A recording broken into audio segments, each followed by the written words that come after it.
আজকে মরলে কালকে 2 দিন, পরের দিন কেউ কাঁদবে না। যাদের জন্য করলা কামাই, মরলে তারা চিনবে না। আজকে মরলে কালকে 2 দিন, পরের দিন কেউ কাঁদবে না। যাদের জন্য করলা কামাই, মরলে তারা চিনবে না।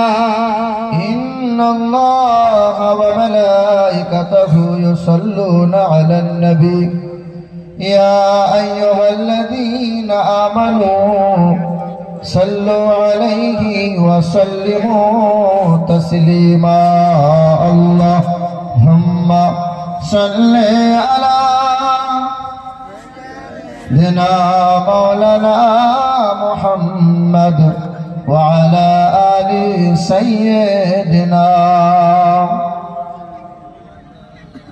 محمد কে দিল রে লতার গাছে এত বড় কদু, আর কার ইশারায় মৌমাছিরা মৌচাকে দেয় মধু। কে দিল রে লতার গাছে এত বড় কদু, আর কার ইশারায় মৌমাছিরা মৌচাকে দেয় মধু। শিমুল গাছে কে দিল রে নরম নরম তুলা, আর কার আদেশ জমিন মাঝে চৈত্র মাসে ধুলা। ঝিনুক মাঝে কে দিল রে মুক্তা মনির হার, আখের ভিতর কে দিল রে রসে যে চমৎকার। বলো সুবহানাল্লাহ। কে দিল রে ঝিনুক মাঝে মুক্তা মনির হার, আখের ভিতর কে দিল রে রসে যে চমৎকার। মরিচ গাছে এত কেন, মরিচ কেন ঝাল, আর ভাদ্র মাস কারি সারাই পাকে গাছের তাল। আচ্ছা মানুষ বলো দেখি রাত্রি কেন কালো, সূর্যমণি কোথা হতে পেল এমন আলো। সন্ধ্যাবেলায় আকাশ ঘিরে তারার আবির্ভাব, মিষ্ট জলে পূর্ণ কেন গাছের কচি ডাব। আমরা সবাই বাস করি ভাই, আমরা সবাই বাস করি ভাই এ দুনিয়ারি রঙে। হাতের লেখা মুখের চেহারা মেলে না কারো সঙ্গে, আর মেলে না কণ্ঠ গলার, আর মেলে না কণ্ঠ গলার বুড়ো আঙুলের টিপ। আল্লাহ তাআলা আছেন একজন, প্রমাণ হলো ঠিক। বলো লা ইলাহা, একটু জোরে লা ইলাহা, লা ইলাহা ইল্লাল্লাহু মুহাম্মাদুর রাসূলুল্লাহ। আল্লাহ পাক দিয়েছে পোকার বরকত। আল্লাহ আমাদের সকলকে কবুল করেন, আল্লাহ পাক আমাদের সকলকে কবুল করেন, আল্লাহ পাক আমাদের সকলকে হেফাজত করেন। মাশাআল্লাহ, তেজস্বী বক্তব্য এতক্ষণ খুব শুনছিলেন আলহামদুলিল্লাহ। আমার পূর্বের বক্তা মাওলানা আব্দুল্লাহিল মারুফ খুব সুন্দরভাবে আলোচনা করেন, আজও করলেন। আল্লাহ পাকের প্রশংসা, আল্লাহ পাকের দয়া, তার বান্দাগুলোকে বেছে বেছে নিয়ে তারই পবিত্রময় জায়গায় তারই কথা বলার, তারই কথা শোনার তিনি সুযোগ করে দিয়েছেন। তার রহমতের মজলিসে, ক্ষমা পাওয়ার মজলিসে, ফেরেশতাদের মাঝে, জান্নাতের বাগানে। আল্লাহ পাকের দয়া, আল্লাহ পাকের মেহেরবান যে তিনি বেছে বেছে তার বান্দাগুলোকে নিয়েছেন। এই জায়গায় সবাই আসতে পারে না, এই জায়গায় সবাই বসতে পারে না। তিনি দয়ালু, তিনি দাতা। পৃথিবীতে এসেছি আমরা তার ইচ্ছায়, পৃথিবী থেকে যাব আমরা তার ইচ্ছায়, জীবন চালাবো আমরা মহান মালিকের ইচ্ছায়। যদি আপনার ছেলেকে জিজ্ঞাসা করেন, বাবু রাত দিন তুমি কানে মোবাইল নিয়ে আর রাত দিন মোবাইলে খোঁচা মারো কেন? তো আপনার ছেলে জবাবে বলবে, আমার ইচ্ছা, আমি আপনি চলি আমার ইচ্ছা মতো চলি। যদি আপনার ছেলেকে বলেন, আপনার নাতিপুতাকে বলেন, বাবা কি ভাই তুমি দাঁড়িয়ে দাঁড়িয়ে পেশাব করলে কেন কুত্তার মতো? তখন বলবে আমার ইচ্ছা। চুলটা তুমি কুত্তার মতো ফেরার মতো কেন কেটেছ? তখন বলবে আমার ইচ্ছা। আপনার ঘরের মেয়েটাকে জিজ্ঞাসা করবেন যে মা তুমি বাজারে গেলে ন্যাংটা পোশাক পরে ঘেঁটে চেঁচে চলে এলে, তখন বলবে ফেরার লাভলি আমার, ঠোঁট পালিশ আমার, গাল পালিশ আমার, চুল খুলে দেখাবো, উঁচু নুচু দেখাবো, বুড়হাকে দেখাবো, ছোটকে দেখাবো, যাকে ইচ্ছা তাকে দেখাবো, আমার ইচ্ছা। পৃথিবীর মানুষ যতদিন তুমি তোমার ইচ্ছে মতো চলবে, বেঈমানের হাতে ক্ষমতা যাবে, পায়ের নিচে থেকে মাটি তোমার সরে যাবে, সব জায়গায় তুমি লাঞ্ছিত আর অপমানিত হবে। মহান মালিকের প্রশংসা যে আল্লাহ পাক রব্বুল আলামিন দয়া করে মেহেরবানি করে রাসূলুল্লাহর মহব্বতে কোরআনের ভালোবাসায় এই জান্নাতের বাগানে বসার তৌফিক দিয়েছেন। সকলে উচ্চ স্বরে মুক্ত কণ্ঠে সেই মহান মালিকের দরবারে কালামে শুকরিয়া আদায় করে বলি আলহামদুলিল্লাহ। তারপরেই শতকোটি দরুদ আর সালাম মক্কার মতি মদিনার জ্যোতি, দুই কুলের সাথী, উম্মতের কান্ডারি, তিনি সৃষ্টির সূচনা, তিনি বিশ্বের সভাপতি, তিনি মানবতার বন্ধু, মানব জাতির কল্যাণকর্তা, তিনি হলেন দু জাহানের বাদশাহ, হাবিবে কিবরিয়া জনাবে মুহাম্মদুর রাসূলুল্লাহ সাল্লাল্লাহু তাআলা আলাইহি ওয়াসাল্লাম। আজকের সবার সভাপতি, সবার সঞ্চালক, সবার সহযোগী, সবার সহকর্মী, সহধর্মী, সহমর্মী, হিতাকাঙ্ক্ষী যারা, এবং আমার মুরব্বী বাবাজিরা, ভাইরা, মা ও বোনেরা, আল্লাহ পাকের দয়া মায়া অনুগ্রহ আর শান্তি ধারা আমাদের সকলের উপর বর্ষণ হোক, আল্লাহুম্মা আমিন। তবে আমার আগের বক্তা মাওলানা আব্দুল্লাহ মারুফ বিভিন্ন অ্যাঙ্গেল থেকে নিয়ে আলোচনা করলেন। আমার শিক্ষিত মুসলমান, আমার সুধী মানুষেরা, আজকে বিশ্বের মাটিতে মুসলমানদের পরিস্থিতি বড় শোচনীয়, ঠিক কিনা বলেন? আমার শিক্ষিত বন্ধুরা, আমার গোটা বিশ্বের মাটিতে কম বেশি ধর্ম আছে ৩,৫০০টা।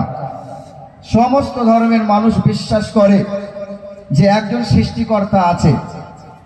ইহুদি ধর্মের মানুষ যারা, এরা বিশ্বাস করে যে মহান প্রভু সৃষ্টিকর্তা পালনকর্তা একজনা নয়, দুইজনা। কোরআনে আল্লাহ পাক বলেন যে ওয়াকালাতিল ইয়াহুদু উযাইর ইবনুল্লাহ, ইহুদি সম্প্রদায় মানুষ যারা, এরা বিশ্বাস করে এক প্রভু হলো আল্লাহ, আল্লাহর একটা পুত্র আছে তার নাম হলো উযাইর, সেও একজন পালনকর্তা। জোরে বলো, এই দেখো বলো সুবহানাল্লাহ। আমার শিক্ষিত মুসলমান, আমার সুধী মানুষেরা, আর একটা ধর্ম আছে, ওই ধর্মের নাম হলো খ্রিস্টান ধর্ম।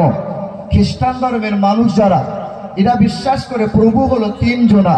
ওয়াকালাল মাসীহু ইয়া ঈসা ইবনে মারইয়াম, তারা বিশ্বাস করে প্রভু একজনা আল্লাহ, আল্লাহর একজন বিবি আছে তার নাম মারিয়াম, আর আল্লাহর এক পুত্র আছে তার নাম হলো যিশু। হ্যাঁ, সৃষ্টিকর্তা পালনকর্তা প্রভু হলো তিনজনা। আমাদের সনাতন ধর্মের মানুষ যারা, হিন্দু ধর্মের মানুষ যারা, এদের ধারণা, এদের বিশ্বাস একটু উঁচুতে। এরা বিশ্বাস করে যে প্রভু একজনা নয়, কেউ বিশ্বাস করে আকাশের মালিক একজনা, জমিনের মালিক আর একজনা, সূর্যের মালিক আর একজনা, চন্দ্রের মালিক একজনা, রাতের মালিক আর একজনা, দিনের মালিক আর একজনা, লোহালক্করের মালিক বিশ্বকর্মা, ছেলে মেয়ে দেবে কে শিব দুর্গা, বিদ্যার মালিক হলো সরস্বতী, আর রুজির মালিক হলো লক্ষ্মী। এটা ওদের ধারণা, এটা ওদের বিশ্বাস। কিন্তু ওদের ধর্মগ্রন্থে লেখা আছে যে ও নমো ব্রহ্মাণ্ড প্রভাসিত নমো, ও নমো জগদাত্রী মহিমা বাসুদা মর্মেহে সুন্দরাম মঙ্গলাম ঈশ্বর সর্বস্ব জাগতাং ব্রহ্ম সর্বদাং খালিদাং ধর্মপারাং পাপমাদাং আল্লাহ ইল্লাল্লাহ অনাদি না দ্বিতীয়াম না তৃতীয়াম চতুর্থ না পচ্যুতে। আকাশের মালিক, জমিনের মালিক, হায়াতের মালিক, মওতের মালিক, সর্ব জায়গার সর্বক্ষণের মালিক হলেন একজনা। আমরা বিশ্বাস করি আমাদের মালিক কয়জনা? কয়জনা? রুজির মালিক কে? বিশ্বাস হয় রুজির মালিক আল্লাহ, বিশ্বাস হয়। তাহলে ছেলে নেওয়ার সময় দুটো ছেলে নেওয়ার পরে বইয়ের পেট কাটলে কেন বলো? হ্যাঁ, হাঁস মুরগি ডিম দেওয়ার পরে 2-4টে ডিম দেওয়ার পরে যদি না দেয় বলে জাত ভালো নয়, হালাল করে মৌলবীকে খাওয়া। বলো বলো, গরু ছাগল দুটো একটা বাচ্চা দেওয়ার পরে যদি আর বাচ্চা না দেয় তখন বলছে জাত ভালো নয়। রুজির মালিক কে? ছেলে মেয়ে দেবে কে? ইয়াখলুকু মা ইয়াশা ইয়াহাবু লিমান ইয়াশা ইনাসা ওয়া ইয়াহাবু লিমান ইয়াশা উযকুর। কন্যা যিনি দেন, পুত্রই তিনি দেন, আবার তিনি কাউকে বন্ধা করেন। তিনি কে? তিনি কে? আপদ বিপদের মালিক কে? ওয়াল কাদরি খাইরিহি ওয়া শাররিহি মিনাল্লাহি তাআলা কে? আল্লাহ। কিছুদিন আগে মানে বছর খানিক হয়ে গেল, কলকাতা ধর্মতলায় বাসে উঠেছি। ছেলেরা বলল দীঘা যাব। হুজুর দীঘা সবুজ রঙের না কালো রঙের একবার দেখবো, চল। তো কলকাতা ধর্মতলায় বসে আছি, দেখবেন অনেক বাসে অনেক ট্রাকে সামনে ঠাকুরের ছবি থাকে, ধূপধনু দেয়, তারপরে গাড়ি স্টার্ট দেয়, ঠিক না বল বলেন? তো যে বাসে বসে আছি, বাসের ড্রাইভার গাড়ি স্টার্ট দেওয়ার আগে 4টে ধূপ ধরিয়ে একবার ঠাকুরকে দেখাই, আর বাম দিকে রয়েছে খাজা বাবার মাজারের ছবি, সেখানে একবার ধূপ দেখাই। তো মনে মনে চিন্তা করি, বেটা এ দলের না ও দলের? তো কর্ম দেখে তো মনে হয় বেটা 2 দলের, কিন্তু বুঝতে পারি না। তো নাম জিজ্ঞাসা করি, ভাই আপনার নাম কি? বলে আমার নাম হলো আব্দুল জব্বার। আর নাম শুনে তো মনে হচ্ছে খাঁটি মুসলমান। এ বাবা, তা আমি জিজ্ঞাসা করছি, নাম যখন আব্দুল জব্বার, তা এইদিকে দুর্গার ছবি, কালীর ছবি, আর বাম দিকে রয়েছে খাজা বাবার মাজারের ছবি, ব্যাপারটা কি? বলে আপনি বুঝবেন না, আপনার হুজুর মানুষ বুঝবেন না, আমি একটু বুঝিয়ে বল। বলে আমাকে এক হুজুর দিয়েছে খাজা বাবার মাজারের ছবি, ধূপধনু দিই আর সালাম প্রণাম করি। কেন? রাস্তাঘাটের আপদ বিপদের সময় অ্যাক্সিডেন্ট যদি কখনো হয় আর ঠাকুর দেবতা যদি গোলমাল করে দেয়, খাজা বাবা তো আছেই আছে বাবা, কোনো অসুবিধা হবে না। এই আমার শিক্ষিত মুসলমান, আমার শুধু মানুষেরা, আপনাদের কি মনে হয় ঈমান রইল? ঈমান রইল? আমার শিক্ষিত মুসলমান, আমার শুধু মানুষেরা, পৃথিবীর জমিনে আমরা মুসলমান, এক আল্লাহকে মানি আমরা। গোটা জাহানের মালিক হলেন একজনা, শান্তি অশান্তির মালিক, আনন্দ নিরানন্দের মালিক, জান্নাত ও জাহান্নামের মালিক, হায়াত ও মউতের মালিক, সর্ব জায়গার সর্বক্ষণের মালিক হলেন আল্লাহ। আমাদের মালিক আমাদেরকে শিখিয়েছে যে তোমরা হিন্দু মুসলমান মিলেমিশে বাস করবে, কখনো কাউকে আঘাত করবে না।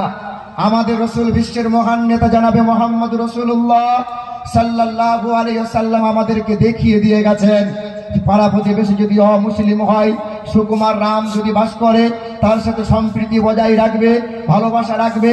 কারণ বিশ্বের জমিনে ইসলাম তলোয়ারের জোরে নয়, ক্ষমতার জোরে নয়, প্রচার প্রসার হয়েছে ভালোবাসা, মানবতা, প্রেম, প্রীতি দিয়ে। কথা বলেন ঠিক কিনা? আমার শিক্ষিত মুসলমান ভাইরা আমার, জেনে থাকবেন আপনারা, মদিনার মসজিদে আল্লাহ রসুল সাল্লাল্লাহু আলাইহি সাল্লাম মাগরিবের নামাজটা পড়ে যখন তিনি বার হলেন, লক্ষ্য করে দেখলেন কিছু মানুষ দাঁড়িয়ে আছে, কম বেশি 11 জন ব্যক্তি দাঁড়িয়ে ছিল। আল্লাহ রসুল জিজ্ঞাসা করলেন, তোমরা কারা? বলে আমরা বিদেশ থেকে এসেছি, পেটের দায়ে ব্যবসা করতে এসেছি, আমরা ইহুদি, আমরা খ্রিস্টান, আমরা নাসারা, আমরা মুশরিক, আমরা মূর্তি পূজা করি। আল্লাহ রসুল বললেন, তোমার জাতের কথা আমি শুনতে চাইনি, তোমার কোন দলের কোন মতের আমি জানতে চাইনি, তোমরা তো মানুষ। রাত গভীর হয়ে যাবে, বাড়ি যেও না, রাতটা মদিনায় কাটাইয়ে সকালবেলায় বাড়ি যেও। আল্লাহ রসুল বললেন, সাহাবায়ে কিরামগণ, এক একজনকে দায়িত্ব করে বাড়ি নিয়ে যাও, পেট ভরে খাবার খাওয়াও, আরামের জায়গা করে দাও। আল্লাহ রসুল সাল্লাল্লাহু আলাইহি সাল্লামের বলা মাত্রই সাহাবাগণ এক একজনকে মেহমানের দায়িত্ব নিলেন, কিন্তু একটা মানুষকে কেউ নেয় না। নবী জিজ্ঞাসা করছেন, একে নাও না কেন? বলে আল্লাহ রসুল, একে আমরা জানি এ মাল পরের পেলে এত খায় যে হাঁড়ি খালি করে দেয়। দেখবেন সমাজে কিছু কিছু মানুষ আছে, 4টে রসগোল্লা জীবনে কিনে খায় না, কিন্তু বরযাত্রী গেলে 50-60টা মেরে আসে, আর ওই চায়ের দোকানে বসে বসে পায়ের উপরে পা তোলে আর বিড়িতে টান মেরে বলে 70টা মেরে এলাম, 70টা। বলো বলো, এই আমার শিক্ষিত মুসলমান, আমার শুধু মানুষেরা, আমরা মুসলমান, মসজিদে নামাজ পড়ি, 5 ওয়াক্ত নামাজি কত মানুষ আছে, মসজিদে মেহমান এলে খেতে দেওয়ার ভয়ে সুন্নত পড়ে না, নফল পড়ে না। যদি মৌলবী আমাকে আবার দায়িত্ব দিয়ে দেয়, ও আগে আগে বেরিয়ে যায়, মুখ ঘুরিয়ে চলে যায়, মেহমান। আল্লাহ রসুল বললেন, ঠিক আছে, এই মানুষটাকে আমি নেব। দিন দুনিয়ার বাদশাহ হাবিবে কিবরিয়া জানাবে মোহাম্মদ রাসূলুল্লাহ বাড়ি নিয়ে গেলেন। আল্লাহ রসুল আমার বসার আরামের জায়গা করে দিলেন। নবী খাবার নিয়ে এসে খাওয়াচ্ছেন, যতবার দেয় ততবার নেয়, কোনো সময় না বলে না, গলা পর্যন্ত খেয়ে নিয়েছে। দিন দুনিয়ার বাদশাহ হাবিবে কিবরিয়া সাল্লাল্লাহু আলাইহি সাল্লাম আরামের জায়গা করে দিয়ে ঘর থেকে বেরিয়ে গেলেন, মসজিদে গেলেন, তাহাজ্জুদের নামাজ পড়লেন, একেবারে ফজরের নামাজ পড়ে সকালে ইশরাকের নামাজ পড়ে পা পা করে নবী আমার ওই মেহমানের খোঁজ নেওয়ার জন্য দরজায় আওয়াজ দিলেন। টুক করে দরজাটা খুলে গেল, ভেতর থেকে দুর্গন্ধ নাকে এলো। আল্লাহ রাসূল সাল্লাল্লাহু আলাইহি সাল্লাম তাকিয়ে দেখছেন ওই অতিথি, ওই মেহমান বিছানাময় পায়খানা করে তলোয়ার ফেলে দিয়ে ভদ্রলোক পালিয়ে গেছে। আল্লাহ রাসূল আফসোস করে বললেন, হাই, সে আমার মেহমান। নবী আমার বিছানাগুলো নিয়ে কুয়ার পাশে গেলেন, কুয়া থেকে পানি উঠাই, রাসূল আমার নিজ হাতে ওই অমুসলিমের পায়খানা পরিষ্কার করে। যে মানুষটা পাথর পূজা করত, সকালবেলায় সূর্যের পূজা করত, যে মানুষটা মূর্তি পূজা করত, আল্লাহ রাসূল সেই ব্যক্তির পায়খানা পরিষ্কার করছেন। ওমরে ফারুক রাদিয়াল্লাহু তাআলা আনহু ছুটে এসে আল্লাহ রাসূলকে বলছেন, ইয়া রাসূলুল্লাহ, যে হাতে হাত রেখে আমরা শপথ গ্রহণ করলাম, যে হাত দিয়ে আপনি অন্ধ ব্যক্তির চোখে হাত বুলালেন, অন্ধ ব্যক্তির চোখে জ্যোতি ফিরে পেল, এই হাত আপনি কুষ্ঠবেদীর গায়ে হাত বুলিয়েছিলেন, কুষ্ঠবেদী শিফা পেল। এই হাত আপনি আকাশের দিকে ইশারা করেছিলেন, আঙ্গুলের ইশারায় আকাশের চাঁদ দুই টুকরো হলো। এই হাত দিয়ে জাবের রাদিয়াল্লাহু তাআলা আনহুর দুই মরা ছেলের গায়ে হাত বুলালেন, মরা ছেলে জিন্দা হয়ে গেল। এই পবিত্র হাত দিয়ে না পাক পায়খানা পরিষ্কার করেন। ইয়া রাসূলুল্লাহ, দেন না, আমাকে দেন। আল্লাহ রাসূল সাল্লাল্লাহু আলাইহি সাল্লাম বলছেন, মেহমান আমার ছিল, মেহমান আমার। এই ফ্যানটা নিচে দাও, ফ্যানটা নিচে থেকে চালাও। এই মুসলমান শিক্ষিত বন্ধুরা আমার, শুধু মানুষেরা, আল্লাহ রাসূল সাল্লাল্লাহু আলাইহি সাল্লাম বলেন, ওমর, ওই মেহমানটাকে তুমি খুঁজে নিয়ে এসো। ওমরে ফারুক দৌড় দিলেন, ওই মেহমানকে দেখতে পেয়ে ডাক দিলেন। কারণ ওমরে ফারুক যখন ডাক দিয়েছে, ওই অতিথি, ওই অমুসলিমটা দ্রুত বেগে ছুটতে লেগেছে। কারণ ওমরে ফারুক গরম মানুষ না নরম মানুষ? বড্ড গরম। ওমরে ফারুক ধরে নিয়ে এসছে, থরথর করে কাঁপছিল। কারণ ওমর মাথা আর থাকবে না, কিন্তু দুই নজরে দেখছিল আল্লাহ রাসূল আমার পায়খানা পরিষ্কার করছেন। আল্লাহ রাসূল দুই হাত পরিষ্কার করে ও মুসলিমের হাতটা ধরে বললেন, তুমি আমার মেহমান ছিলে, আমার ব্যবহারে হয়তো ত্রুটি থাকতে পারে, তুমি আমার ব্যবহারে কষ্ট পেয়ে থাকতে পারো, তুমি আমাকে ক্ষমার দৃষ্টিতে দেখো, আর তলোয়ারটা নিয়ে তুমি বাড়ি চলে যাও। ওই মুসলিম ব্যক্তিটা নবীর দিকে চেয়েছিলেন, থরথর করে কাঁপছিল, কিন্তু চোখের কোণা দিয়ে গরম পানি টপ টপ করে গড়িয়ে পড়ছিল। ছুটে এসে আল্লাহর নবী দুই কদমটা বুকের মধ্যে আঁকড়ে নিয়ে বলেছিল, ইয়া রাসূলুল্লাহ, মানবতার বন্ধু, মানব জাতির কল্যাণকর্তা, মানব জাতির মুক্তির দূত, বিশ্বের মহান নেতা, পৃথিবীর জমিনে আপনার জন্য কত বদনাম, কত দুর্নাম রটিয়েছে বেঈমানেরা, আর নয় গো ইয়া রাসূলুল্লাহ, এবার আমাকে কালেমা পড়িয়ে দেন, কালেমা লা ইলাহা ইল্লাল্লাহু মুহাম্মাদুর রাসূলুল্লাহ। মুসলমান ভাইরা আমার, খাস করে ভারতের জমিনে বিভিন্ন জায়গায় মুসলিমদের উপর অত্যাচার, মুসলিম মার খাচ্ছে, মুসলমানের মাদ্রাসা, মুসলমানদের মসজিদ, মুসলমানদের মক্তব, মুসলমানদের খানকা, কোরআন নিয়ে বারবার মামলা হচ্ছে কি হচ্ছে না বাবা? এই তো হাতে গোনা কয়েকদিন আগে কাকদ্বীপের জমিনে কালী ঠাকুরের মাথা ভেঙে নিয়ে চলে গেল, আর এক মাল সে মুসলমানদের নামে বদনাম রটাতে শুরু করে দিল। নাম খুঁজে পাওয়া গেল নারায়ণ হালদার। নাম শুনে কি মনে হচ্ছে, মুসলমান না হিন্দু? হ্যাঁ, মুর্শিদাবাদের মাটিতে, ওই তো বেলডাঙ্গার মাটিতে কার্তিক পূজা করেছিল, তার সামনে লাইটিং করেছিল, সেই লাইটিং এ আল্লাহর নামে কুরুচিকর মন্তব্য করে দাঙ্গা রটাতে, দাঙ্গা সৃষ্টি করতে চেয়েছিল। সে ছিল কে? সায়ন হালদার তার নাম। নাম শুনে কি মনে হচ্ছে, হিন্দু না মুসলমান? মুর্শিদাবাদের কাশেম বাজার বলে একটা জায়গা, বছর খানিক আগে বন্ধুরা আমার, সোনার টুকরো ভাইরা আমার, সরস্বতীর মাথা ভেঙে নিয়ে চলে গেল, মুসলমানদের নামে বদনাম রটা শুরু করলো। পুলিশ প্রশাসন তদন্ত করে জানতে পেরে গেল ওটা আর কেউ নয়, ও হলো তাপস মণ্ডল। নাম শুনে কি মনে হচ্ছে, হিন্দু না মুসলমান? আমার শিক্ষিত বন্ধুরা আমার, নদিয়া জেলার চাপড়া থানার আন্ডারে, তাই তো চাপড়া নদিয়া জেলাই তো পড়ে, আমার শিক্ষিত বন্ধুরা, আমার সুধী মানুষেরা, দুর্গা পুজোর মণ্ডপে গিয়ে দুর্গার হাত ভেঙে নিয়ে চলে গেল, মুসলমানদের নামে রটাইতে শুরু করলো। তদন্ত করে ধরা পড়ল কে? বিজেপির এক নেতা, ঘোষদের ছেলে, তার নাম হলো প্রসেনজিৎ ঘোষ।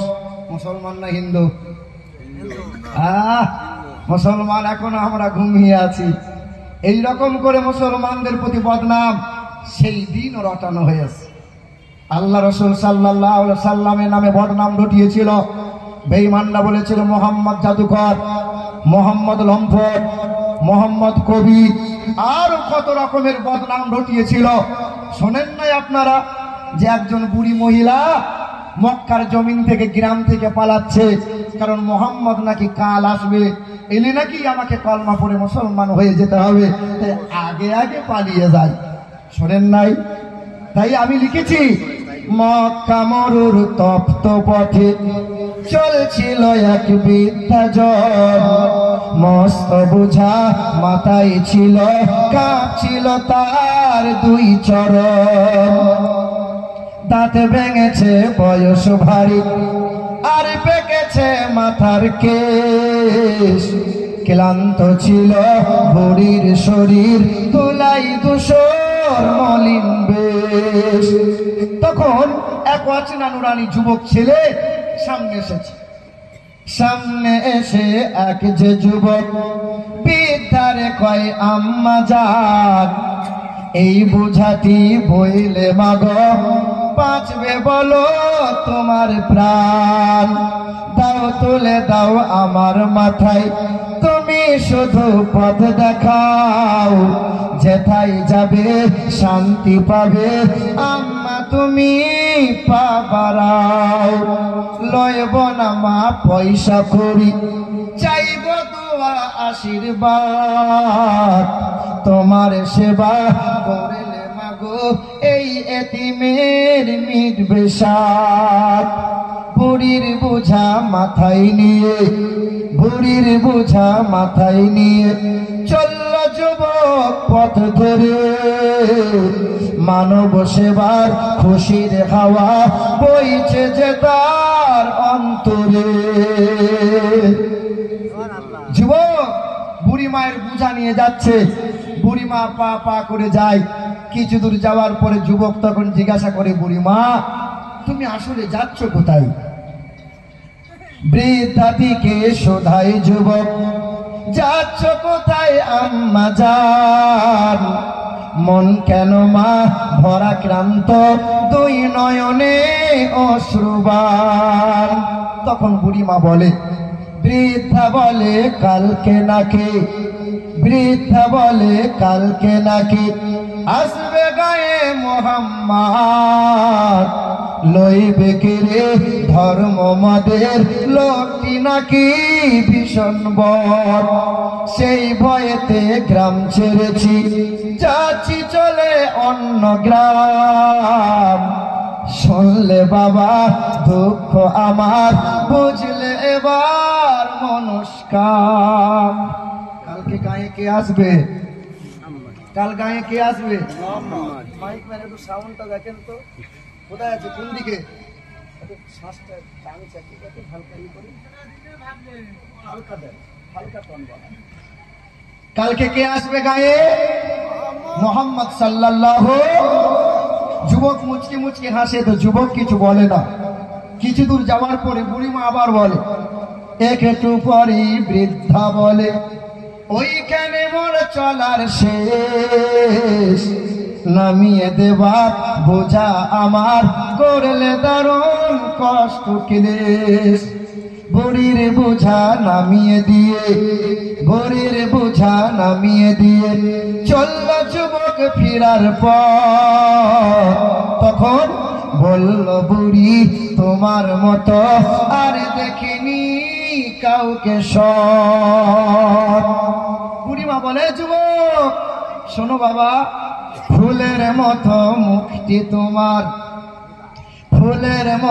মুখটি তোমার, মায়াই ভরা তোমার প্রাণ।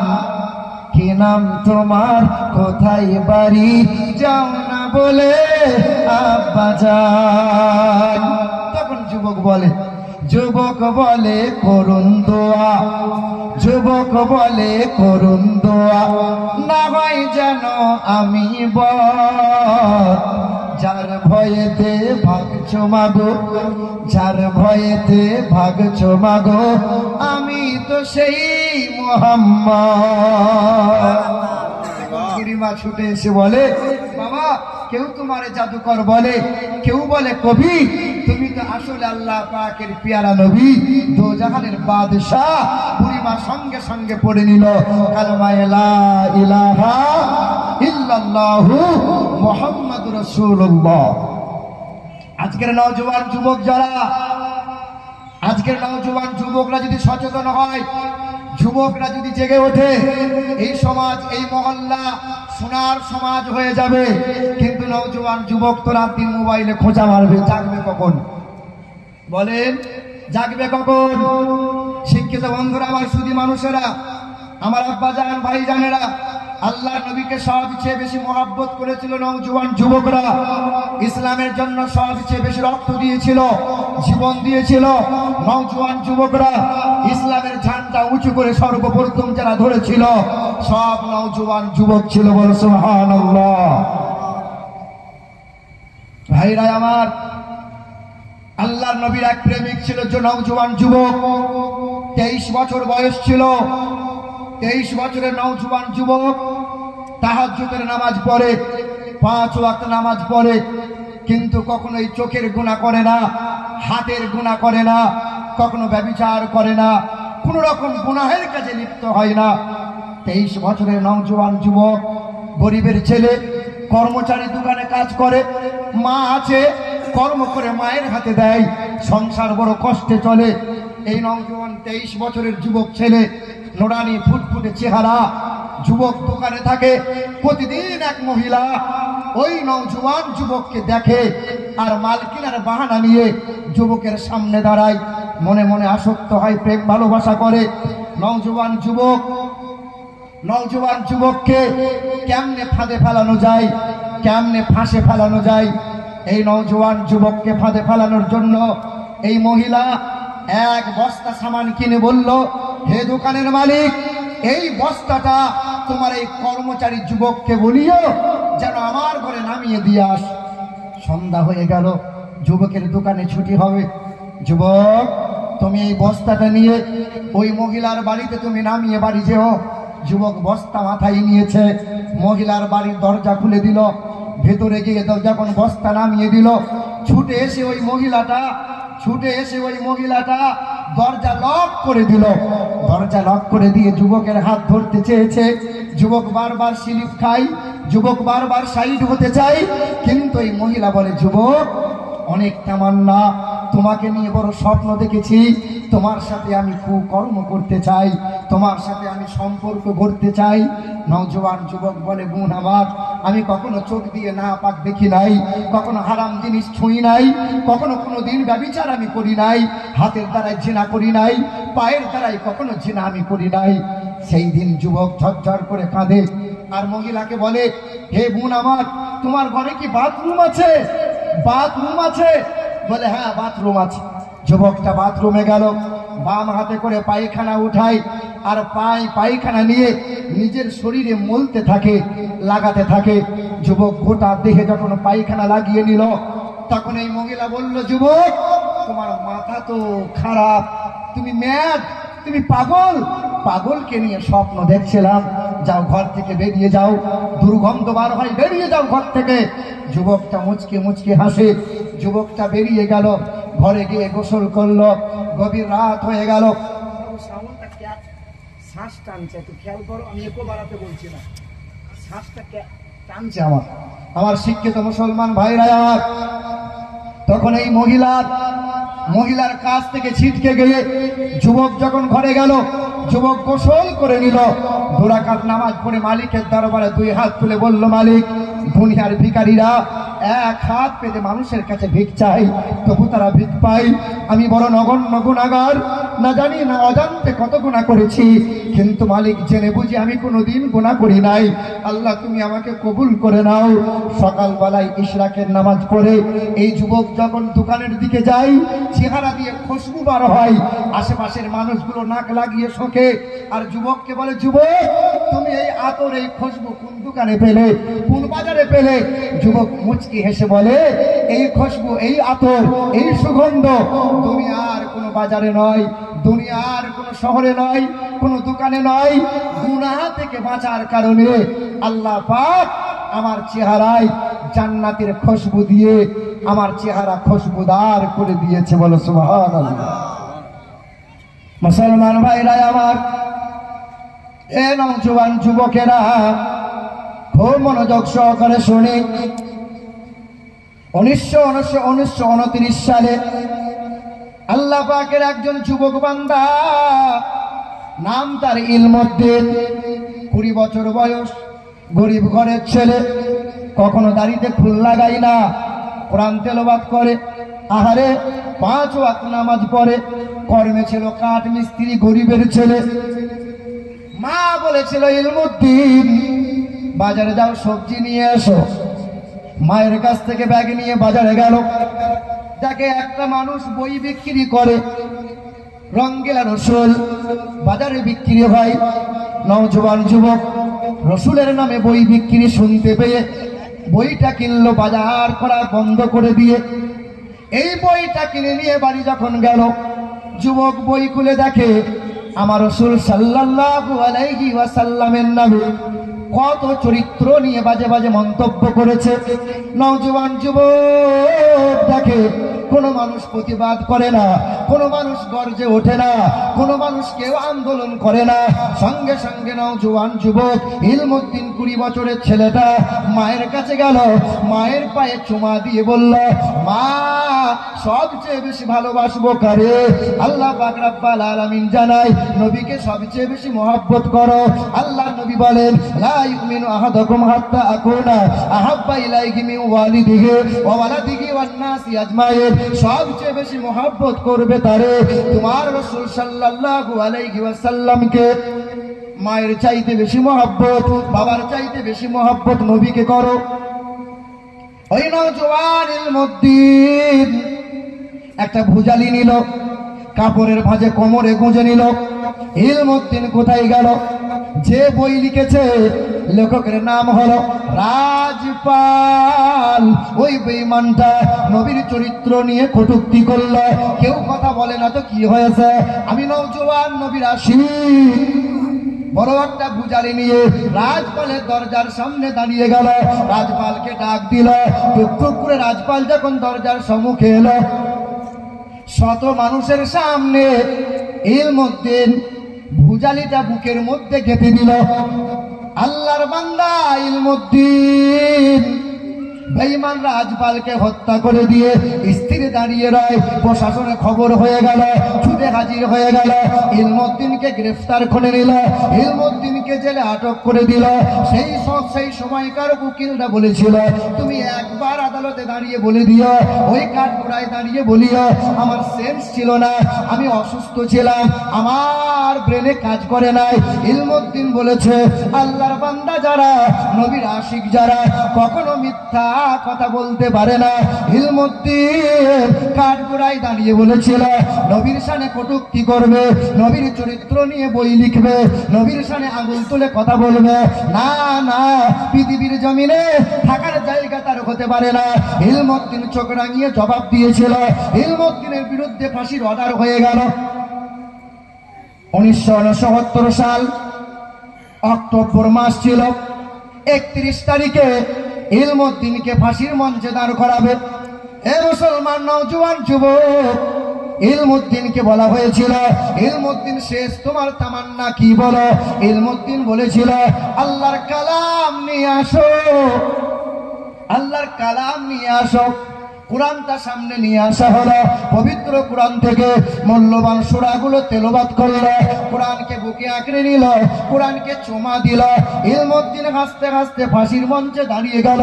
জাল্লাদ গলায়, জাল্লাদ কি করলো? মুখে কাপড় টাকা দিল, গলায় দড়িতে ফাঁস দিয়ে দিল।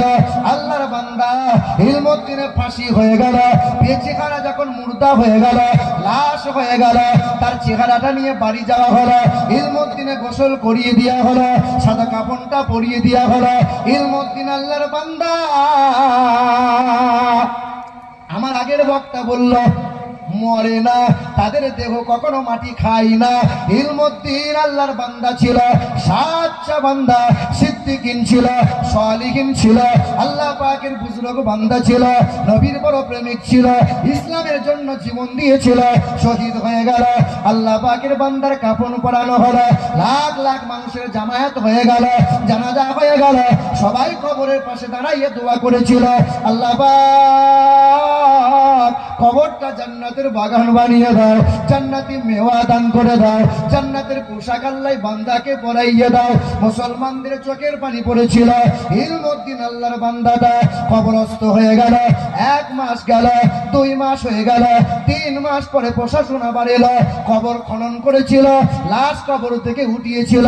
আল্লাহর বান্দা ইলমউদ্দিনের লাশ থেকে যখন কবর থেকে লাশ বাহির করা হলো, আল্লাহর বান্দা ইলমউদ্দিনের চেহারা যেমন ছিল আজও তেমন রয়, তার চেহারা দিয়ে জান্নাতের খুশবু বার হয়। বলতে পারলেন না সুবহানাল্লাহ? আমাদের ছিল এক সোনালী অতীত, নাড়িয়ে দিতাম সব জালিমের ভিত। আমাদের ছিল এক সোনালী অতীত, নাড়িয়ে দিতাম সব জালিমের ভিত। আইন ছিল শুধু ইনসাফেরই, জুলুম রুখে দিতে হতো না দেরি। আমাদের সে অতীত হারিয়ে গেছে, আমাদের সে অতীত হারিয়ে গেছে। মাজলুম আজ তাই কেঁদে মরে, হারিয়েছি যা তা কি পাবো ফিরে। তুমি না জাগিলে তাকে কে ফিরাবে?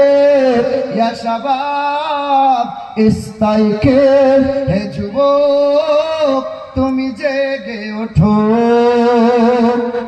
তুমি মুসলিম, তুমি মহাবীর, আতঙ্ক তুমি বাতিলের। বাঘের মতো গর্জে ওঠো, কোমর ভেঙে দাও জালিমের।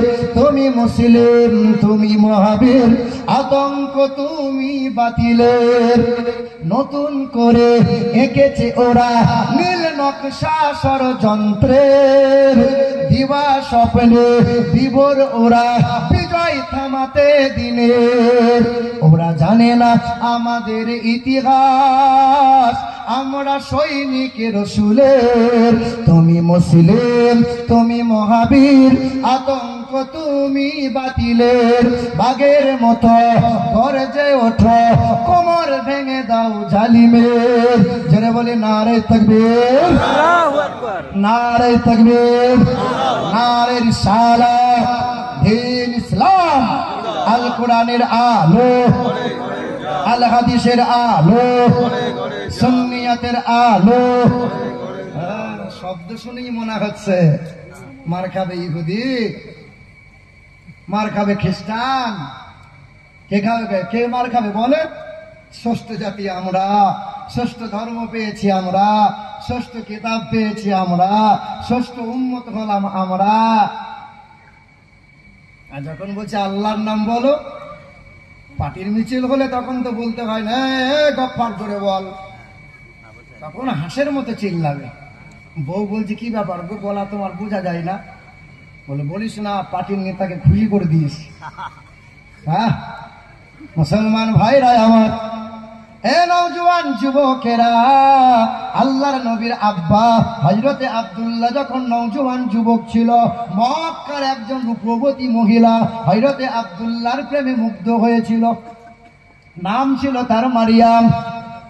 পথের মাঝে আব্দুল্লাহকে বলেছিল, ওরে আব্দুল্লাহ, আমাকে বিবাহ কি করবে তুমি? আমাকে বিবি বানিয়ে নাও, তুমি আমার স্বামী হবে, আমি তোমার বিবি হব, তুমি যা চাইবে।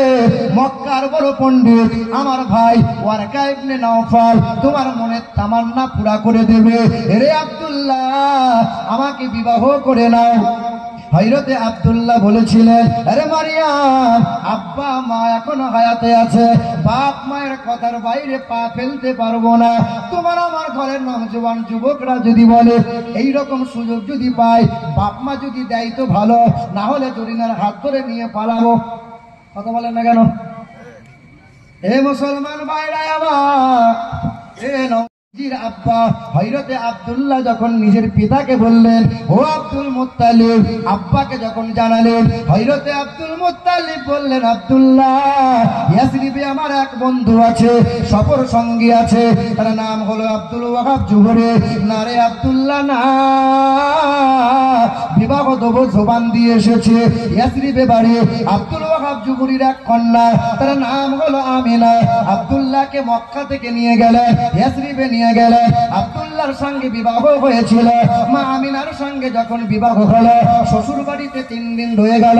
শ্বশুর বাড়ি থেকে যখন মক্কার জমিনে এলো, ওই মারিয়াম বলে মহিলাটা আব্দুল্লাহকে আটক করে বলেছিল, ওরে আব্দুল্লাহ, তোমাকে আমি বলেছিলাম বিবাহ করে নেওয়ার কথা। আব্দুল্লাহ, আমি তোমার রূপ দেখে তোমাকে পছন্দ করি নাই। আরে আব্দুল্লাহ, তোমাদের বংশ বড় বলে আমি তোমার বিবি হওয়ার আশা করি নাই। এ আব্দুল্লাহ, জানো নাকি আমার বাবা, আমার ভাই ওয়ারকা ইবনে নাওফাল তাওরাত কিতাব পড়তে পারে, ইনজিলটা পড়তে পারে। কিতাব পড়ে পড়ে আমাকে শুনিয়েছে পৃথিবীর জমিনে মহানবীর বাবা হবেন তিনি। আম সন্তা স্বরূপী শতপতি মারমেহে সুন্দরাম মঙ্গলাম নারাশংসা। মহানবীর বাবা হবেন তিনি, নাম হবে তার আব্দুল্লাহ। কপালের নূরের আলো জ্বলতে থাকবে। রে আব্দুল্লাহ, তোমার কপালে আমি তাকিয়ে দেখেছিলাম, এক নূর ঝলমল করছিল। আব্দুল্লাহ, মনে বড় তামান্না হয়েছিল, তুমি হবে মহানবীর বাবা, আমি হলাম মহানবীর মা। আমি যদি মহানবীর মা হতে পারতাম, দুনিয়াতে কল্যাণ কামিয়াবি হতাম, পরকালে নাজাত পেয়ে যেতাম। হে আব্দুল্লাহ, আর তোমার কপালে নূর নাই, তোমার বিবি আমেনা গর্ভবতী হয়েছে। মুসলমান ভাইরা আমার, হযরতে আব্দুল্লাহ যেই দিন বিবাহ হয়েছিল, দিনটা ছিল সোমবারের দিনে। আল্লাহর নবীর বাবা ব্যবসা করতে গিয়ে পথের মাঝে আবুয়া নামক জায়গায় ইন্তেকাল হলো। ওই মরুভূমি বাবলা বাগানের নিকটে যাহার কবরস্থ হয়ে গেল। ওই আব্দুল্লাহ যেই দিন ইন্তেকাল হয়ে গেল, সোমবারের দিনে নবী আমার পৃথিবীতে ভূমিষ্ঠ হয়েছিল। সোমবারের দিনে নবী মক্কা থেকে মদিনায় গেল। সোমবারের দিনে মা খাদিজা নবীর কোলে জনমের মতো ঘুমিয়ে গেল।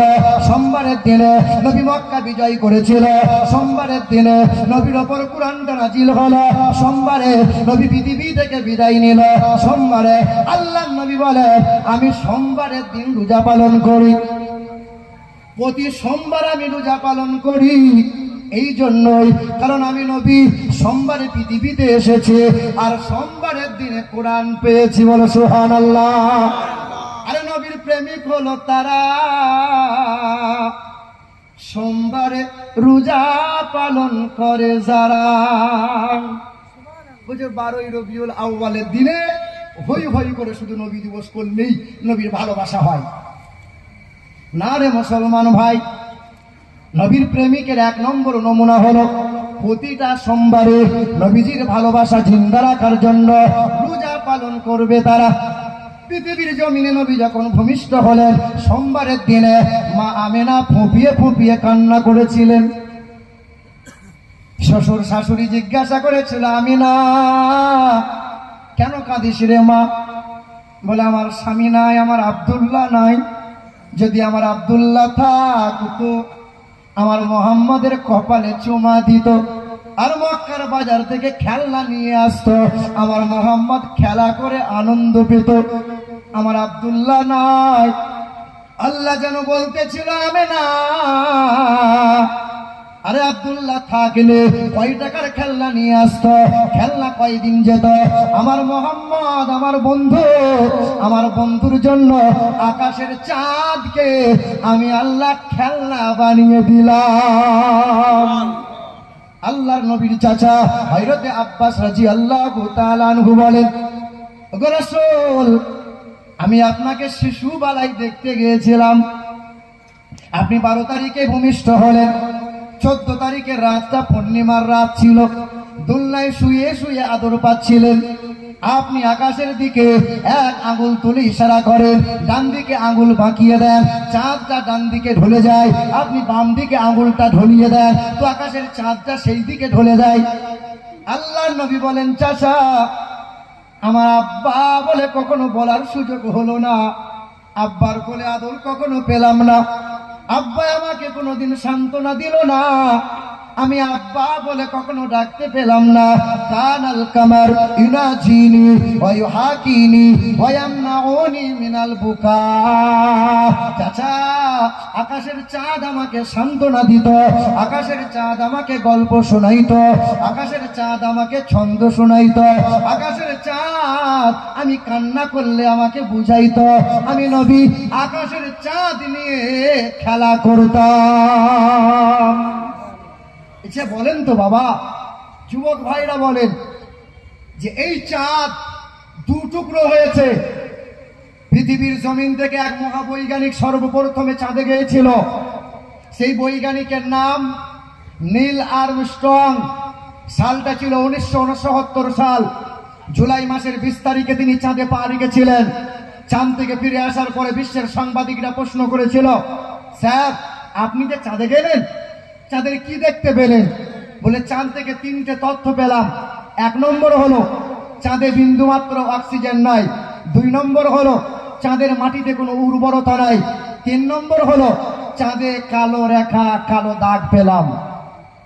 সাংবাদিকরা প্রশ্ন করেছিল, স্যার, আপনি যে চাঁদে কালো রেখা দেখতে পেলেন, এই কালো দাগ, এই কালো রেখা কি কারণে হলো? তো নীল আর্মস্ট্রং মিশর আজহার ইউনিভার্সিটিতে দাঁড়িয়ে দাঁড়িয়ে লেকচার দিতে গিয়ে বলেছিলেন, 6 মাস রিসার্চ করলাম, বাইবেল পড়লাম, কোরআন পড়লাম, জানতে পারলাম ইকতারাবাতিস সাআতু ওয়ান শাক্কাল কামার, জানতে পারলাম পৃথিবীর জমিনে এক বিশ্বের মহান নেতার কথা। আপনারা জানেন না, বেঈমান আবু জেহেল কাকর পাথর মুঠো করে ধরে বলেছিল, মোহাম্মদ, বলো আমার হাতের মুঠোয় কি আছে? আল্লাহর নবী বলেছিলেন, তুমি তোমার হাতের মুঠোকে জিজ্ঞাসা করো, সে আমার পরিচয় দেবে। এই কাকর পাথরকে জিজ্ঞাসা করলো, বলো সামনে যে দাঁড়িয়ে আছে তার পরিচয় দাও। কাকর পাথর বলেছিল, আশহাদু আন্নাকা মুহাম্মাদুর রাসূলুল্লাহ। বেঈমান আবু জেহেল বলেছিল, মোহাম্মদ, এ তোমার জাদুবিদ্যা, না না, এটা মানবো না। তুমি যদি আকাশের চাঁদকে দুফালা করতে পারো, আমি কালেমা পড়ে ইমানদার হয়ে যাব। নবী বলেছেন, পড়বে তো, ইমানদার হবে তো? বলে, হ্যাঁ হ্যাঁ, ইমানদার হব। আল্লাহ রাসূল আমার, আল্লাহর নবী আমার শাহাদত আঙ্গুল ইশারা করেছিলেন।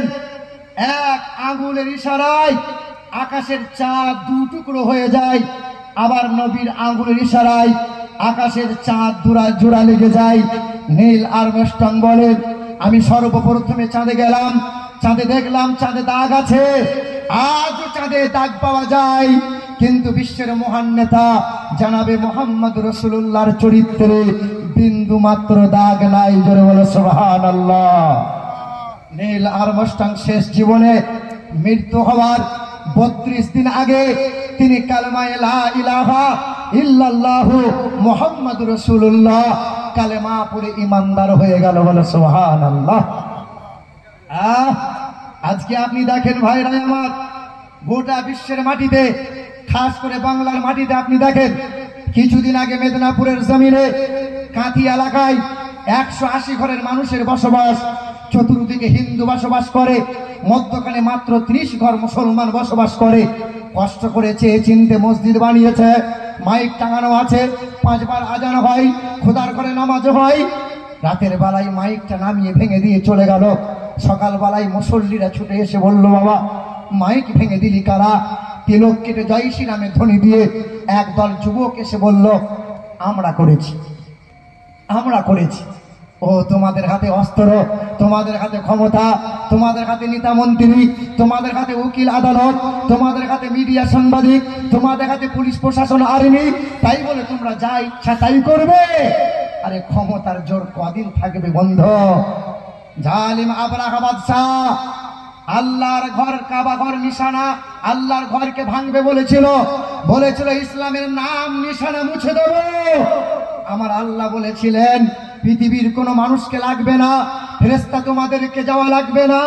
আল্লাহ পাক ঝাঁক ঝাঁক পাখি হুকুম করে দিলেন, আলাম তারা কাইফা ফাআলা রাব্বুকা বিআসহাবিল ফিল আলাম ইয়াজআল কাইদাহুম ফি তাদলিল ওয়া আরসালা আলাইহিম তায়রান আবাবিল তারমিহিম বিহিজারাতিন মিন সিজ্জিল। জানেন তো আপনারা সেই আবাবিল ঝাঁক ঝাঁক পাখিকে আল্লাহ যখন অর্ডার দিয়ে দিল 1 গ্রাম 2 গ্রামের কাঁকড় নিক্ষেপ করেছিল, এই 2 গ্রাম 1 গ্রামের কাঁকড় পড়তে দেরি হয়েছিল, কুইন্টাল কুইন্টাল ওজন হতে দেরি হয় নাই। বেঈমানের দল ধুলোর সাথে মিশে গিয়েছিল, কেউ ঠাড়ো হয়ে দাঁড়িয়ে থাকার ক্ষমতা পায় নাই। মুসলমান ভাইরা আমার, কিছুদিন আগেই তো চলছে, কখনো ওরা বলছে, এদিকে হরিণঘাটার এক নেতা বলছে মুসলমানদের দাড়ি ধরে ছেড়ে দে। হরিণঘাটার এক নেতা, তার নাম নাকি সরকার, কি সরকার, এইদিকে অধিকারী এইদিকে ঘোষ, চতুর্দিকে বলছে যে মুসলমানদের দাড়ি ধরে ছেড়ে দে। কেউ বলছে মুসলমানগুলোকে এলোপাতাড়ি খেলা, কেউ বলছে মুসলমানগুলোকে দেশ থেকে তারা। শুনছেন না আপনারা? তাদের বিরুদ্ধে কোনো মামলা আছে, তাদের বিরুদ্ধে কোনো অ্যাকশন আছে? আমরা মুসলমানরা শান্ত প্রিয় মানুষ, আমরা মুসলমানরা ধৈর্যশীল মানুষ, আমরা বারবার ধৈর্য ধরে আছি, আল্লাহর দিকে তাকিয়ে আছি, একদিন মালিক তো জবাব দেবে। ভাইরা আমার, সোনার টুকরো বন্ধুরা আমার, কখনো বলছে এই দেশ থেকে মুসলমানগুলোকে বিতাড়িত কর, মনে হচ্ছে বাপের দেশ। দেশটা নয়তো কারো বাপের পিতা, করিবে মন চাহিলেই যখন যেটা। দেশটা নয়তো কারো বাপের পিতা, করিবে মন চাহিলেই যখন যেটা। দেশটা রক্তময় ইজ্জতের দামে কেনা, মাটিতে মিশে আছে লাখ শহীদের রক্ত কণা। শহীদের রক্তের দামে কেনা মদের সোনার ভিটা, শহীদের রক্তের দামে কেনা মদের সোনার ভিটা। তবে কেন অভ্যাস হলো বিদেশিদের চরণ চাটা। দেশটা নয়তো কারো বাপের ভিটা, করিবে মন চাহিলি যখন যেটা। এদেশের মাটি হতে গন্ধ আসে ওই কালেমার, এদেশের আকাশ ছুঁয়ে রয় দাঁড়িয়ে কত মিনার। এদেশের মাটি হতে গন্ধ আসে ওই কালেমার, এদেশের আকাশ ছুঁয়ে রয় দাঁড়িয়ে কত মিনার। আজানের সুরে সুরে জীবন যাদের বেড়ে ওঠা, আজানের সুরে সুরে জীবন যাদের বেড়ে ওঠা। এই দেশে জালিমদের এত কেন ঘন ঘটা। দেশটা নয়তো কারো বাপের ভিটা, করিবে মন চাহিলি যখন যেটা। এই দেশের মাটিতে ইনকিলাব জিন্দাবাদ বলেছিল কে? সর্বপ্রথম ইনকিলাব জিন্দাবাদ বলে স্লোগান দিয়েছিল মোহাম্মদ ইকবাল, তার নাম। এই দেশের মাটিতে জয় হিন্দ বলে সর্বপ্রথম স্লোগান দিয়েছিল মুসলমান, তার নাম হলো আবিদ হাসান। এই দেশের মাটিতে সর্বপ্রথম বলেছিল ভারত ছাড়ো, ব্রিটিশরা ভারত ছাড়ো, স্লোগান দিয়েছিল ইউসুফ মেহের আলী। দেশের মাটিতে এখনো জাতীয় পতাকার নকশার সৌন্দর্যটা দিয়ে গেল যে মুসলমান ঘরের বউ মাসে সুরাইয়া তাইয়িব জি, যার নাম দেশের মাটিতে গান শোনাইল সারে জাহাঁ সে আচ্ছা হিন্দুস্তান হামারা। আরে আল্লামা ইকবাল মুসলমান তো সে। এখনো হিন্দু ভাইদের বিবাহ অনুষ্ঠানে সানাই বাজানো হয়, ওই সানাইটা সর্বপ্রথমে শিখিয়েছিল যে মুসলমান সে, তার নাম হলো বিসমিল্লাহ খান। এই দেশের মাটিতে সর্বপ্রথমে তবলা বাজিয়ে শিখিয়ে দিয়ে গেল যে আরে মুসলমান ছিল সে, তার নাম হলো জাকির হোসেন। এই দেশের মাটিতে এত পরিমাণে মুসলমানদের অবদান আছে, এখনো ইন্ডিয়া গেটে মোটা মোটা করে লেখা আছে স্বাধীনতা সংগ্রামীদের নাম, লেখা আছে 92,000 ব্যক্তিগণের নাম, হিন্দুদের নাম লেখা আছে, খ্রিস্টানদের নাম লেখা আছে, আদিবাসীদের নাম লেখা আছে, মুসলমানদের নাম লেখা আছে। 92,000 ব্যক্তিগণের ভিতর হইতে 62,000 শুধু দাড়িওয়ালা টুপিওয়ালা মুসলমানদের নাম পাওয়া যায়। জোরে বলো সুবহানাল্লাহ। আমরা মুসলমানরা সজাগ নয়, দুই আলসে কুল গাছের নিচে শুয়ে আছে। কুল গাছ তো চেনেন আপনারা? কুল গাছ তো চেনেন? আমরা মুসলমানরা কেমন আলসে দেখো। দুই আলসে শুয়ে আছে, রাস্তা দিয়ে সাইকেল নিয়ে পুলিশ যায়, জিজ্ঞাসা করে শুয়ে আছিস কেন? বলে 3 দিন ধরে খাই নাই। রাস্তা দিয়ে এত লোক যায়, কারণ মনে দয়া মায়া হয় না, এত কুল পড়ে আছে, দুটো কুল তুলে আমাদের মুখে তুলে দিই। এত বড় আলসে, তুই তো তুলে নিতে পারিস। বলছে কাউরি দয়া মায়া হয় না, আমাদের মুখে কেউ কুল তুলে দেয় না। পাশে আর একটা আলসে বলছে আমি এর পাশে শুয়ে আছি, এর তো এতটুকু দয়া মায়া নাই, কুকুরে এসে আমার মুখে পিশাব করে দেয়, তো কুকুরকে একবার হেই বলে তাড়াই না, তুই তো তাড়াতে পারিস। বলো বলো, রাত দিন তো মোবাইলে খোঁচা মারছে আমাদের যুবক, রাত দিন তো মোবাইলে গোনা করছো, রাত দিন তো মোবাইলে ব্যভিচার করছো, রাত দিন তো হারাম কাজে লিপ্ত আছো। হে মুসলমান, তুমি কবে সজাগ হবে? তুমি কবে সজাগ হবে? তাকিয়ে আছো।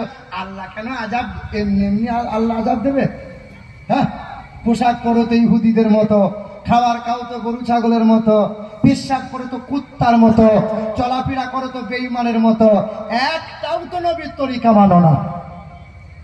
আল্লাহ পাক রব্বুল আলামিন জানিয়ে দেয়, মা আতাকুমুর রাসূল ফাখুযুহু ওয়া মা নাহাকুম আনহু ফান্তাহু।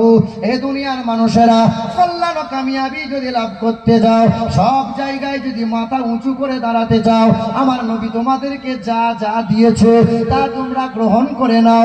নবী যা দেখিয়েছে দেখে নাও, নবী যা শুনিয়েছে শুনে নাও।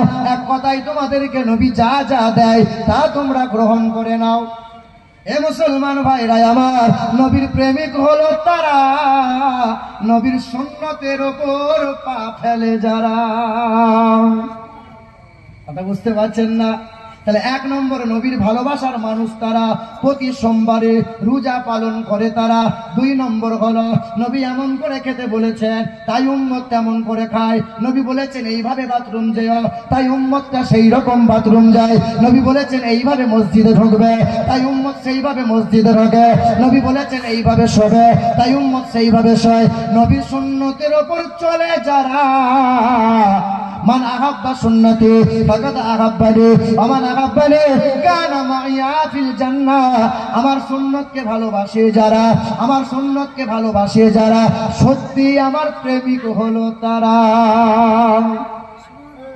3 নম্বর নবীর প্রেমিক হলো তারা, আমি নবী শিখিয়েছি খাবারের আগে দোয়া করে খাবার খেতে হয়, খাবার শেষে দোয়া শেষ করে আবার দোয়া পড়তে হয়। বাথরুমে যাওয়ার সময় বাম পা দেবে আর দোয়া পড়বে, বাথরুম থেকে বার হওয়ার সময় দোয়া আছে না নাই? কথা বলে না কেন? মসজিদে ঢোকার সময় দোয়া আছে, মসজিদ থেকে বার হওয়ার সময় দোয়া, ঘুমানোর আগে দোয়া আছে, ঘুম থেকে ওঠার পরে আবার দোয়া আছে। এই মাসরুম দোয়াগুলো পড়ে যারা, 3 নম্বর নমুনা হলো নবীর প্রেমিক হলো তারা। কুকুর বিড়াল গরু ছাগল খাবার আগে বিসমিল্লাহ বলে খাবার খায়। গরু ছাগল কুকুর বিড়াল ঘুম থেকে উঠে আল্লাহর শুকরিয়া আদায় করে, খাবার যখন খায় ছেটে ফুটে সুন্নত আদায় করে খায়। গরু ছাগল কুকুর বিড়াল পেশাব করে পানি নিতে হয়। তোমার আমার গ্রামের সমাজের ছেলেরা যারা, নওজোয়ান যুবক যারা খাবার খায় তো বেঈমানের মতো, চলাফেরা করে তো ইহুদিদের মতো, পোশাক পরে তো খ্রিস্টানদের মতো, পেশাব করে তো কুত্তার মতো, একটাও নবীর তরিকা মানে না। আর বলে নবী তোমাকে ছাড়বো না, মুতে পানি নেব না। ঠিক না ভুল বলো? হে মুসলমান ভাইরা আমার, তবে দাড়িওয়ালা লোক যারা আছেন বাবা, কিছু কিছু যুবকরা দাড়ি রাখে, হিন্দুরাও দেখি দাড়ি রাখছে, আমার কিছু কিছু মুরব্বী বাপরাও দাড়ি রেখেছে। কিছু মানুষ দাড়ি রাখে আল্লাহকে সন্তুষ্ট করার জন্য, আবার কিছু মানুষ দাড়ি রাখে চিটিংবাজি করার জন্য। কথা বলে না কেন? আপনি বিশ্বাস করবেন দাড়িওয়ালা লোক ভালো লোক। এই তো কয়েকদিন আগে, সপ্তাহ পার হয় নাই, দিনাজপুর গিয়েছিলাম, রায়গঞ্জ বলে স্টেশনে নামলাম। এক টোটোওয়ালা দাড়িওয়ালা পাঞ্জাবি দেখে মনে হলো আল্লাহর ফেরেশতা। চাচা,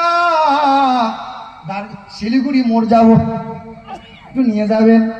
বলো বাবা এসো বাবা। কিন্তু চাচা ভাঙানি নাই, খুচরা নাই, 500 টাকার নোট। বলো অসুবিধা নাই, চালিয়ে দেবো। টোটোতে চেপে গেলাম।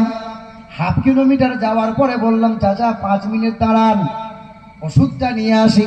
চাচার গালে 1.5 হাত দাড়ি, লম্বা পাঞ্জাবি আছে। 500 টাকার নোট দিয়েছি। চাচা বলছে বাবা তুমি ওষুধটা নিয়ে এসো। টাকাটা ভাই। যেমনই ওষুধ আনতে গেলাম, 5 মিনিটের জায়গায় 7 মিনিট হয়ে যেমনই ফিরে এসছি, চাচা নাই। চাচা নাই। এ মুসলমান ভাইরা আমার, এবারে আপনি দেখেন আল্লাহর নবীর যখন 8 দিন বয়স হয়েছিল, আল্লাহর নবীকে মা হালিমা নিয়ে গিয়েছিল তায়েফ শহরে। তায়েফ শহরে নিয়ে যাওয়ার পর মা হালিমাতুস সাইয়্যিদা যতবার স্তনে মুখ লাগায়, নবী আমার ডান দিকের স্তনে নবী মুখ লাগিয়ে দুধ পান করে, বাম দিকের স্তনে কোনোদিন নবী মুখ লাগায় না। মা হালিমা চিন্তা করেন, তাই তো ডক্টরি কবিরাজি করে, রোগ ধরা পড়ে না। দয়ার নবী আমার শিশুকালে তোমাকে আমাকে শিখিয়ে দিয়ে গেল, আর মা হালিমাকে শুনিয়ে দিল, ওরে মা হালিমা তোমার বাম দিকের স্তনে কোনো রোগ হয়নি রে মা, কারণ আমি তোমার পেটে ধরা সন্তান নয়, তোমার এক পেটে ধরা সন্তান আছে, তার নাম হলো আব্দুল্লাহ। আমি যদি 2 স্তনে মুখ লাগিয়ে দুধ পান করে, ওরে মা ভাইয়ের হক মারা হবে, আর পৃথিবীর জমিনে হক মেরে খাই যারা জান্নাত পাবে না তারা। আপনার গ্রামের মানুষ তো অনেক ভালো, প্রতি বছরে বছরে হায়ার করা মৌলবি নিয়ে আসে, তাগড়াই তাগড়াই হুজুর আসে, সাংঘাতিক ওয়াজ নসিহত করে, ওয়াজ হয়ে গেল যেমন কার লেজ তেমন বেকা হয়ে গেল। এখানকার মানুষ তো ভালো, জমির আল কেটে কেটে জমি বড় করে করে না, ভাইয়ের হক মেরে কেউ খায় না, বোনের হক তো কেউ মারে না। কথা বলে না কেন? আমার গায়ের গফুর আলী, আমার গায়ের গফুর আলী হজে গেলেন বেটা, তবে হজে যাওয়ার আগে এতিমের হক মেরে নিলেন, আর বোনের হকটা মেরে নিয়ে পেট মোটা করে টাকা করে বেটা হজ করতে গেলেন। আমার গায়ের বদর আলী সুদের টাকায় ধনী, আরে সাদা চুলে কালি লাগাই শয়তানের এখনি, নামাজ রোজার ধারে ধারে না মাথায় রাখে টুপি, আজও আমার হয়নি জানা মানুষ কত রূপী। নামাজ রোজার ধারে ধারে না মাথায় রাখে টুপি, আজও আমার হয়নি জানা মানুষ কত রূপী। জুম্মাবারের মুসল্লি সে সামনে গিয়ে বসে, আর তসবিহ হাতে মনে মনে টাকার হিসেব করে, আর কাবা ঘরে গিয়ে তিনি তাওয়াফ করেন গো। দেখেননি কাবা ঘরে যাচ্ছে, তাওয়াফ করছে, আবার শয়তানকে ঢিল মারছে, তো শয়তানকে ঢিল মারে আর শয়তান তখন খিলখিল করে হাসে। এ বাবা ভাইরা আমার, হক মারা মানুষদের তো অভাব নাই, হক মারছেন তাহাজ্জুদে নামাজও চালাচ্ছেন, হক মারছেন দাড়িও লম্বা হচ্ছে, জমির আল কেটে কেটে জমিও বড় করছেন, আবার এদিকে বলছে রব্বানা যালামনা, আল্লাহ যেন 5 তালা দিয়ে কোন জায়গায় আটকায় না। ফেরেশতা বলছে আছিলা করে ছিড়বো, তোকে সহজে ছাড়বো না, আই তুই একবার। এ বাবাজিরা ভাইরা আমার, বাপ মারা গেছে, 3 ভাই আর 2 বোন, মরে যাওয়ার সাথে সাথে জমি জায়গা বন্টন হচ্ছে, ভাগ হচ্ছে। আপন বোনটা এসে বলেছিল ভাই আমার সম্পত্তি কই, তখন ভাই বলে আমার বাড়ি বেড়াতে আসবি না, খাবি না আমার বাড়িতে, তুই আবার সম্পত্তি ভাগ নিবি কিরে। সকালবেলায় বোনটা মুখ ভারী করে চলে গেল, চাচা এখনো বোনের হক মেরে মেরে খাচ্ছে, আর মসজিদে বসে বসে তসবিহ গুনছে, সুবহানাল্লাহ সুবহানাল্লাহ। ফেরেশতা বলছে একবার আয়, তোর জন্য আছলা বাঁশ রেডি করে রেখেছে, আয় তুই একবার। এ বাবাজিরা ভাইরা আমার, হক মারা ব্যক্তির জন্য জান্নাত। আর একটা কথা বলে দিই, যারা নামাজ পড়ছেন 5 ওয়াক্ত, নামাজ পড়ার পরে মসজিদ থেকে বেরিয়ে টুপি খুলতে না খুলতে পরে নিন্দা গীবত শুরু করে দিলেন। আপনাদের গ্রামে ইমাম সাহেব কে আছেন? ইমাম সাহেব কে আছে মসজিদে? দেখবেন অনেক মানুষ দেখবেন ইমামের পিছনে নামাজ পড়ে আবার ইমামের নিন্দাও করে। করে কি করে না বলেন? এই যে জলসা হচ্ছে, কিছু মানুষ চাইছে জলসা গোলমালে যাক, আবার কিছু মানুষ চাইছে আল্লাহ বছরে একবার দিয়েছি চান্স দাও আল্লাহ। কি বলছেন বলেন? গ্রামে চায়ের দোকানে বসে বসে খুব আলোচনা হচ্ছে, মানে জলসা করে কি হবে, মানে ফাংশন দিলে ভালো হয়, পঞ্চরসের গান দিলে মনে হয় খুব ভালো হতো। এরা মুসলমান হয় কি করে বাপ? এ মুসলমান ভাইরা আমার, পৃথিবীর জমিনে সেই প্রথম থেকে 3টে দল বেরিয়েছে। একটা হলো কাফের, যে ডাইরেক্ট বিরোধিতা করেছে, আর একটা হলো মুনাফিকের দল, যে পিছনে সব সময় মুনাফিকি করে দ্বন্দ্ব লাগানোর চেষ্টা করেছে, আর একটা হলো মুমিনের দল। মুমিন সব সময় পিছনে বলো সামনে বলো সব জায়গাতে নবীর স্লোগান দিয়েছে, নবীর ভালোবাসাকে জিন্দা রেখেছে। আগামীতেও মুমিন উচ্চ স্বরে দাঁড়াবে, উচ্চ কণ্ঠে নবীর স্লোগান দেবে, আল্লাহর নামে ধ্বনি দেবে। কিন্তু মুনাফিক দেখবেন সামনে খুব মিষ্টি মিষ্টি কথা বলে, আবার পিছনে আপনার নামে বলবে হুজুর লয় রে, সামনে গিয়ে বলবে হুজুর, আর পিছনে এসে বলবে হুজুর লয় রে খেজুর, হুজুর লয়। কি বলছেন বলেন? আমি আপনার গ্রামে এসে মসজিদে আরাম করছি, আর আপনার গ্রামের চাচা কাল সকালে চায়ের দোকানে বসে বলবে সাংঘাতিক ওয়াজ, যেমন মারুফ তেমন আমিরুল ইসলাম, হ্যাঁ ফাটাফাটি ওয়াজ, মনে হচ্ছে প্যান্ডেল ফেটে সব বেরিয়ে চলে যাবে। এ বাবা খুব সুনাম করছে, দিয়ে বলছে আমিরুল ইসলাম লোক ভালো কিন্তু মাল একটু গোলমাল। কিরকম? বলে আমাদের মসজিদের দুতলা একটা ঘড়ি ছিল না, ওই ঘড়িটা নাই, নিয়ে পালিয়ে গেছে। আপনি নিন্দা করলেন আমার নামে, 5টা লোক শুনলো, চায়ের দোকানে 10টা লোক খুব বগল বাজিয়ে মজা নিল। এই নিন্দা 20টা মানুষ হতে হতে 1000 মানুষের কানে গেল। 3 দিন পরে মুরব্বী চাচা তখন বলছে না রে ছি ভুল হয়ে গেল রে, ঘড়িটা উত্তর দেওয়ালে ছিল, মাল দক্ষিণ দেওয়ালে আছে, আমার দেখতে ভুল হয়েছিল।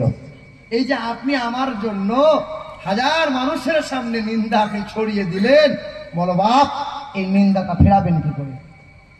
নামাজ তো আপনি পড়ছেন, নামাজ বাঁচাতে পারেন নাই, ওই নিন্দা করে নামাজ শুধু আপনি দিয়ে দিয়েছেন, নেক আমল ধ্বংস করেছেন আপনি।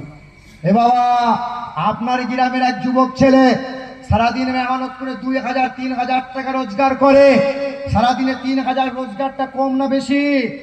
ভালো ইনকাম। কিন্তু সন্ধ্যা যখন হয় ওই চায়ের দোকানের পিছনে বসে বসে জুয়ার আড্ডাতে বসে যায়, জুয়া যখন খেলতে লাগে তো সন্ধ্যার পরে রাত 12টা বেজে যায়, মোটামুটি 5000-6000 টাকা মাল শেষ করে দিয়ে বাড়ি ফিরে আসে। ছেলেটা রোজগার করতে ভালো জানে, কিন্তু বাঁচাতে জানে, তাহাজ্জুদ পড়তে জানে, তাহাজ্জুদ পড়ে, নামাজও পড়ে, ইবাদতও করে, কিন্তু বাঁচাতে জানে। হ্যাঁ এ মুসলমান ভাইরা আমার, এই শিশু নবীকে দাও না আমায়, নিয়ে যাবে এ হালিমা তোমায়, হালিমা তোমার দেখা নাহি আর, হালিমা তোমার দেখা নাহি আর, তোমার কোলে শিশু নবী রয়, ও নবীজি আমার। শত শত ওঠেনি মক্কা এলো, জীর্ণ ওঠ নিয়ে হালিমা এলো, সত্যের আলো নিয়ে এলো মক্কায়, বাতিল বিদায় নিল তাহারি ছোঁয়ায়। বেদিনেরা কয় পূজা নাহি হয়, বেদিনেরা কয় পূজা নাহি হয়, মক্কাতে আলামিন রয়, ও নবীজি আমার, ও নবীজি আমার, ও নবীজি আমার। তবে আল্লাহ পাকের অশেষ কৃপা, পুরুষ মানুষের চাইতে মহিলাদের সংখ্যা অনেক বেশি। কি বলছেন বলেন? এই দেখেন ডবল। কেন? মহিলাদের এই জন্যই আল্লাহ পাক বড় ফজিলতের কথা রাসূল শুনিয়ে দিয়েছেন, আল্লাহ পাক তাদের জন্য বড় রহমতের কথা বলেছেন, আল্লাহ পাক বড় ফেসিলিটি দিয়েছেন মহিলাদেরকে। আল্লাহর নবী বলেন, যে ঘরে কন্যা ভূমিষ্ঠ হয় ওই ঘরে খোদার রহমত বর্ষণ হয়, যেই ঘরে কন্যা ভূমিষ্ঠ হয় রহমতের ফেরেশতা আনাগোনা শুরু হয়ে যায়। নবীজি আমার বলেন, যার জয়টা কন্যা হবে আল্লাহ তারে তয়টা জান্নাত দেবে। যদি কারো একটা কন্যা হয় আল্লাহ তার একটা জান্নাত দেবে। যদি কারো দুইটা কন্যা হয়, ওই কন্যাদেরকে কোরআন হাদিসের তালিম দাও, পর্দাশীলা বানাও, আর পরহেজগার ছেলেকে জামাই বানিয়ে নাও। সুদখোরকে নয়, দাঁড়িয়ে দাঁড়িয়ে পেশাব করাকে নয়, হারামখোরকে জামাই বানাইও না। পরহেজগার ছেলেকে যে জামাই বানিয়ে নিতে পারবে, আল্লাহর নবী বলছেন ওই কন্যার পিতাকে মাতাকে সঙ্গে করে নবী আমি জান্নাতে নিয়ে যাব। জোরে বলতে পারলেন না? মহিলাদের জন্য বললাম বলে। হ্যাঁ, মমতা সরকার বেশ মহিলাদের সম্মান দিয়েছে। মহিলারা রূপশ্রী পাবে কারা? বলছে মহিলারা। লক্ষ্মী ভান্ডার পাবে কারা? বলছে মহিলারা। 1000 পাচ্ছিস, 3000 দেবো, অসুবিধা নাই। পুরুষেরা ভোট আমাকে দিক আর না দিক, মহিলারা কেউ ফেল করবে না। আর মহিলারা যতদিন ভোট দেবে আমাকে কেউ নামাতে পারবে না। কথা বুঝতে পারছেন না বাবা? তো বাবা, তবে এখানকার মা বোনরা অনেক ভালো। কিছুদিন আগে আরামবাগ হুগলিতে জালসাই ছিলাম, তো আজ মহাপিল করে বসে আছি, এক মহিলা উকি ঝুঁকি মারে। তো জিজ্ঞাসা করছি, বোন আমার কি ব্যাপার? বলে হুজুর আপনার কাছে তাবিজ নেবো। আমার সাংঘাতিক ব্যাপার। কি তাবিজ? বলে তাবিজ নেবো, আমার স্বামীকে বশ করবো। বশ দেখবেন অনেক ঘরের মহিলারা সব স্বামীকে বশ করে রেখে দিয়েছে। ঠিক না ভুল বলেন? আপনি 2-3 মাস ছেলের বিয়ে দিয়েছেন, 2-3 মাস পরে ছেলে আপনার হাঁ করে দাঁড়িয়ে আছে। বাপ জিজ্ঞাসা করছে কি ব্যাপার রে? বলছি এবার আলাদা হবো। আমার বউ বলেছে আলাদা না হলে ঘর থেকে পালাবো। হ্যাঁ, বিবি তোকে রাখবো, বাপ মাকে গোয়ালে দেবো, তোকে কোনোদিন ছাড়বো না। বাপ মাকে তাড়াতে হয়, অসুবিধা হবে না। কি বলছেন বলেন? হে মুসলমান ভাইরা আমার, যে ঘরে দেখবেন মহিলাদের কথা কম থাকে, সেই ঘরে শান্তি আর রহমত থাকে। আর যে ঘরের মহিলারা ম্যানেজারি করে, যে ঘরের মহিলাদের কথা বেশি চলে, ওই ঘরে অশান্তিতে আগুন জ্বলে। ঠিক না ভুল? অনেক হাফেজ সাহেব, মৌলভী সাহেব সুযোগ নিয়ে বসে আছে, কখন আসবি আই, তাবিজ দিলেই তো পকেট গরম। কি বলছেন বলেন? মহিলাদের অনেক সময় টাকা থাকে না, ও 4টে মুরগি ডিম নিয়ে এসে বলছে মৌলভী সাহেব এটা রাখো, আর আমার স্বামীকে বশ করিয়ে দাও। তা মৌলভী বলছে আবার নিয়ে আয়, আমি আছি, তোর অসুবিধা নাই। হ্যাঁ, আল্লাহর নবীর সামনে একজন সাহাবী গিয়ে বলছেন, ইয়া রাসূলুল্লাহ, আমার বিবির ভাষা খুব কর্কশ, আমার বিবি আমাকে সহ্য করতে পারে না। আল্লাহর নবী বলছেন তুমি তোমার বিবিকে সালাম জানাও, ঘন ঘন সালাম দাও। 21 দিন পর সাহাবী দাঁড়িয়ে বলছেন, ইয়া রাসূলুল্লাহ, এই সালামের বরকতে আল্লাহ পাক এত মহব্বত দান করে দিয়েছে যে আমার বিবি আমার চোখের আর তার চোখের আড়াল আমাকে হতে দেয় না। বলে সুবহানাল্লাহ। হাই মুসলমান, ইমাম সাহেব মৌলভী সাহেবরা বলে না যে সালাম দাও, বেশি বেশি সালাম দাও। এই মহিলা বলছে হুজুর তাবিজ দাও। তাই বললাম ঠিক আছে, তাবিজ তোকে দেবো। এইরকম কাগজ একটা মুড়িয়ে মহিলাকে বললাম, এক কাজ কর, এই তাবিজটা নিয়ে যা, তোর স্বামী যখন হাট বাজার করে বাড়ি আসবে, ছুটে গিয়ে তুই আগে বলবি আসসালামু আলাইকুম, দিয়ে তাবিজটা ধাতে করে টিপে ধরে থাকবি, কথা বলবি না। 40 দিন পরে বলছে হুজুর আপনি তো পীর সাহেব। আমি কি করে বুঝলি আমি পীর সাহেব? বলে আপনার তাবিজে সাংঘাতিক কাজ, আমার স্বামী আর অশান্তি করে না। আমি করবে কি করে? তো মুখ বন্ধ করে দিলাম। কথা বুঝতে পারছেন না? এ মা বোনেরা, আল্লাহর নবী আমার জানিয়ে দিয়েছেন, ওয়াল মারাতু ইদা সাল্লাত খামসাহা ওয়া সামাত সাহরাহা ওয়া হাসানাত ফারজাহা ওয়া আতাআত যাওজাহা। আল্লাহর নবী বলেন যে মহিলার 4 গুণ ভালো হবে। 1 নম্বর হলো ওই মহিলা 5 ওয়াক্ত নামাজ পড়বে, রমজান মাসে রোজা রাখবে, স্বামীর সেবা করে চলবে। 4 নম্বর হলো ওই মহিলা বেহায়াই চলবে না, বেপরদাই চলবে না, তবে মাঝে মধ্যে পরপুরুষের সাথে ফোনে গল্প করতে পারে। কথা বলে না কেন? স্বামী বাড়িতে নাই, হ্যালো ভাই এসো।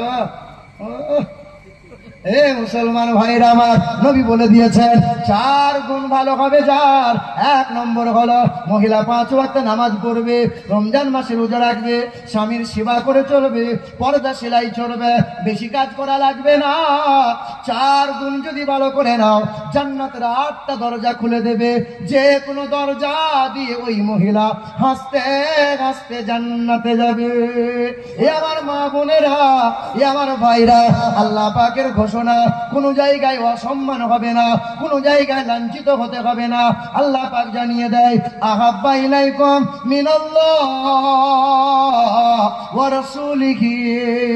হে দুনিয়ার মানুষেরা, বাপ মাকে ভালোবাসা, ভাই বোনের হক আদায় করা, বিবিদের মহব্বত করা, বিবিরা স্বামীদেরকে ভালোবাসা, ছেলে মেয়েকে সুন্দর করে কোরআনের তালিম দাও, ব্যবসা করো, বিজনেস করো, চাষ করো, আবাদ করো, চাকরি করো, ব্যবসা করো, টাকা পয়সা বাড়ি গাড়ি করো।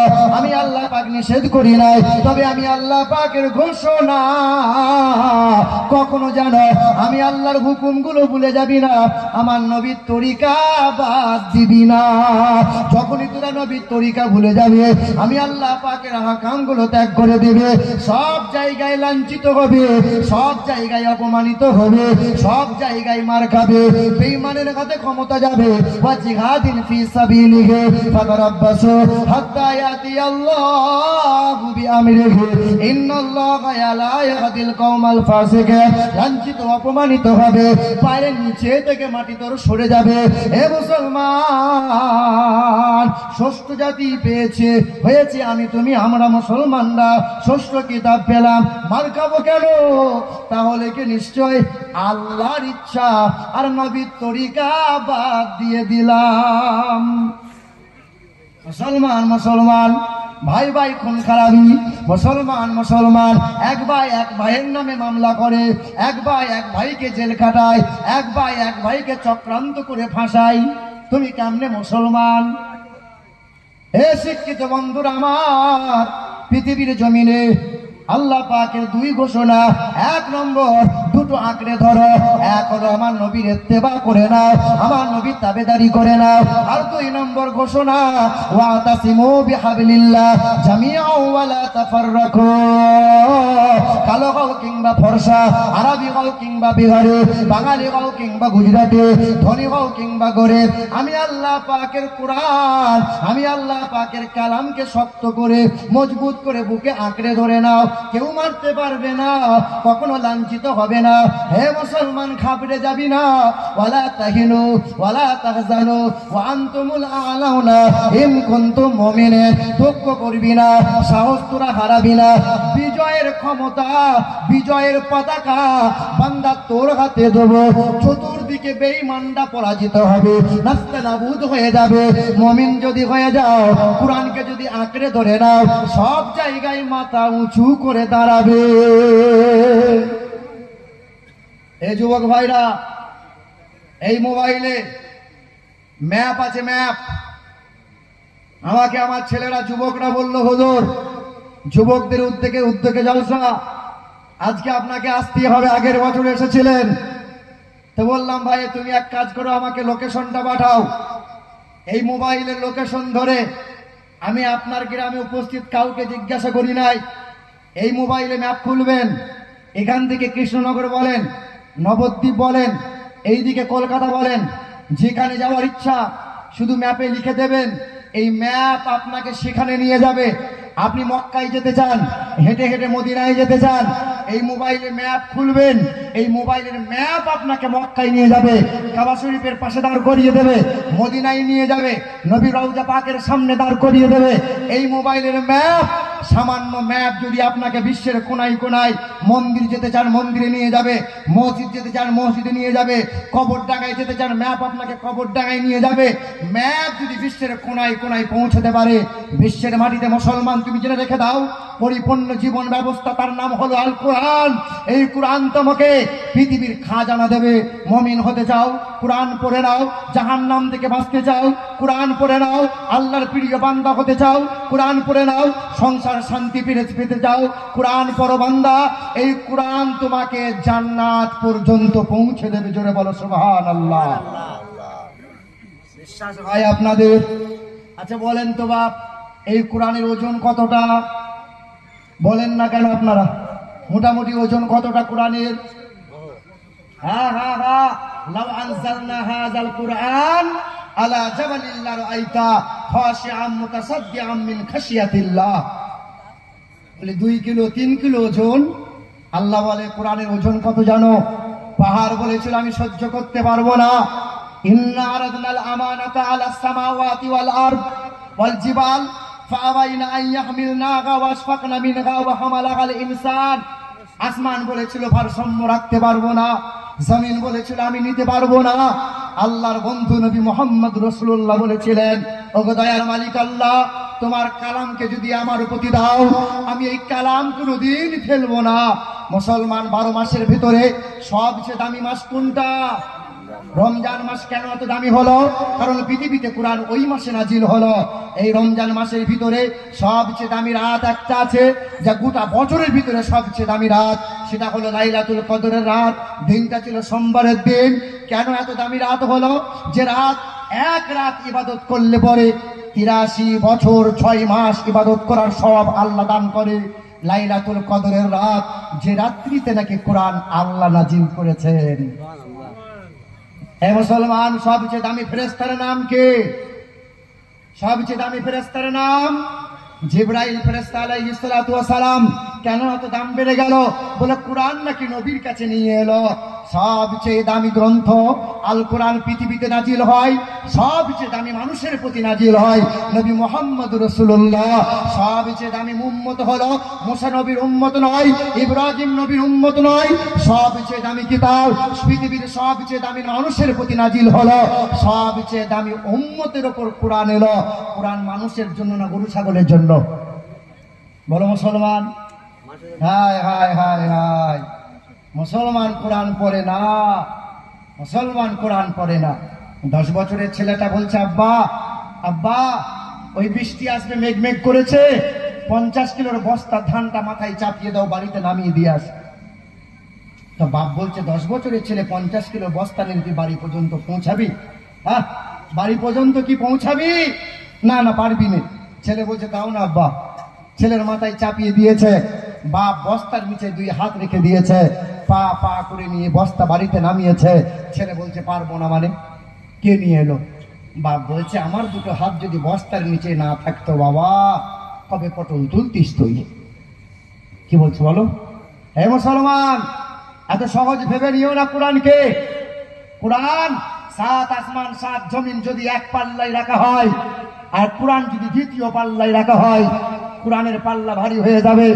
কিন্তু ভারী কোরআন মানুষ তুলবে কেমন করে? আমার বান্দা কোরআনের চুমা খাবে কেমন করে? আমার বান্দা কোরআনকে বুকে নেবে কেমন করে?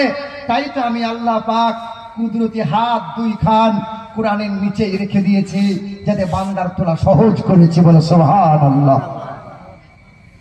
মুসলমান ভাইরা আমার, পৃথিবীর দুশ্মনেরা এই কোরআন নিয়ে চক্রান্ত করে, বারবার কোরআন নিয়ে মামলা করে। বাইবেল নিয়ে মামলা নাই, বাইবেল নিয়ে মামলা নাই।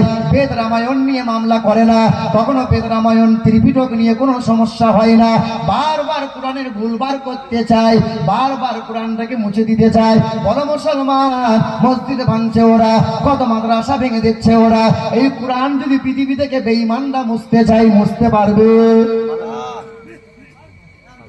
যদি আগুন লেগে ধ্বংস হয় পৃথিবীর সব বইয়ের দোকান, আরে বিশ্ব থেকে হারাবে না পবিত্র কোরআন।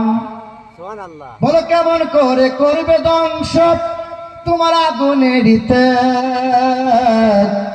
বলো কেমন করে করবে ধ্বংস তোমার আগুনের তেজ? আর বিশ্বে ভরা লক্ষ লক্ষ আছে কোরআনের হাফেজ। আবার ছাপাবে তারা আসমানি গ্রন্থ, বাঁচাবে ইসলামের ঈমান। আর বিশ্বে ভরা দেখো কত আছে পবিত্র কোরআনের হাফেজ, কত মানুষ কোরআন বুকে নিয়ে আছে। এ মুসলমান ভাইরা আমার, এ সুনাট্যক্র বন্ধুরা, আমরা মুসলমানের ছেলে হয়ে কোরআন পড়তে পারলাম না। এই তো কলকাতা ঠাকুরপুকুর বেহালা জোকা বলে একটা জায়গা আছে, হিন্দু ঘরের মানুষ বেশি দূরের কথা যাব না, বড় বড় বৈজ্ঞানিকের কথা বলে লাভ হবে না, খুঁজে দেখতে পারো 2022 সালের ঘটনা। আমার গঙ্গাসাগরে মহফিল ছিল, ঠাকুরপুকুর বেখালা রাস্তা ধরে যাচ্ছিলাম। জলসার কমিটির ছেলেরা বলে, হুজুর তাড়াতাড়ি আসেন, আমাদের সাগর পাড়ি দিতে হয়, 40 মিনিট ভেসেলে যেতে হয়, নদীপথে 40 মিনিট পাড়ি দিতে হয়, 9টার সময় 9 বেজে গেলে ভেসেল বন্ধ হয়ে যাবে। ড্রাইভারকে বললাম, ভাই তাড়াতাড়ি চালাও, দ্রুত বেগে গাড়ি চালাও। ড্রাইভার তাড়াতাড়ি করে গাড়ি চালায়। গাড়ি চালাতে চালাতে ঘন ঘন সিগন্যাল, রেড সিগন্যাল মানে নাই, পার হয়ে গেছে। কিলোমিটার যাওয়ার পরে 5 জন পুলিশ ধরে নিয়ে, থাম, ফাইন লাগবে। সিগন্যাল কেন মানলে না? ফাইন লাগবে। ড্রাইভার বলে, স্যার ভুল হয়েছে। ড্রাইভার ছাড়ে না, পুলিশ বলছে ফাইন লাগবে, লাইসেন্স দেবো না।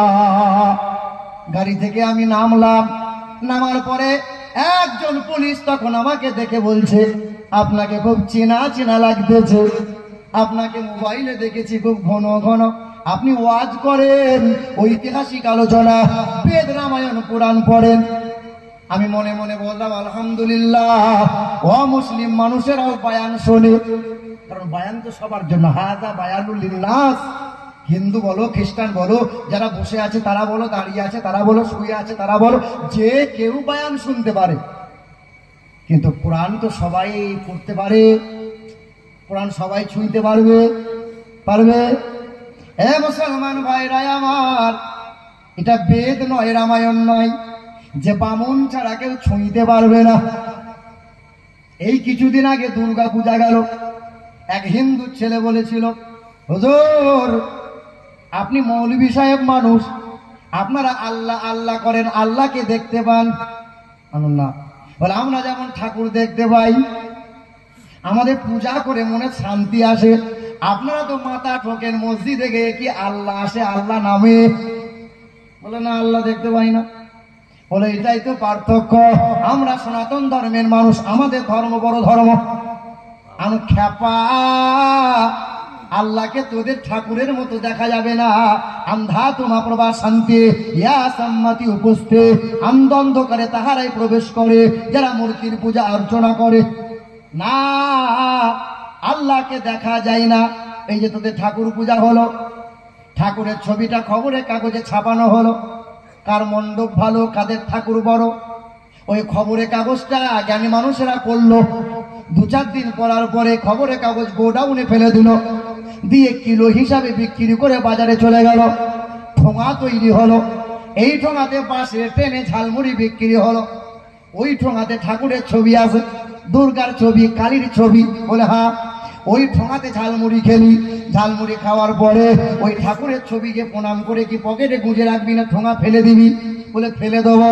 ওই ঠোঙা বাতাসে পড়ে গেল, কত মানুষের পা কালীর মাথায় পড়ল, কত মানুষের পা কালীর দুর্গার মাথায় পড়ল। ঠোঙা গড়িয়ে গড়িয়ে পিসাবের নর্দমায় চলে গেল। তোদের ঠাকুরের সম্মান কোথায় গেল? আরে আমার আল্লাহ এমন একজন আল্লাহ, আমার আল্লাহ এই সব হইতে পবিত্র। আল্লাহর এইরকম কোন ছবি হতে পারে না। আল্লাহর যদি এইরকম ছবি হতো, আল্লাহর শান শওকতের নষ্ট হতো না।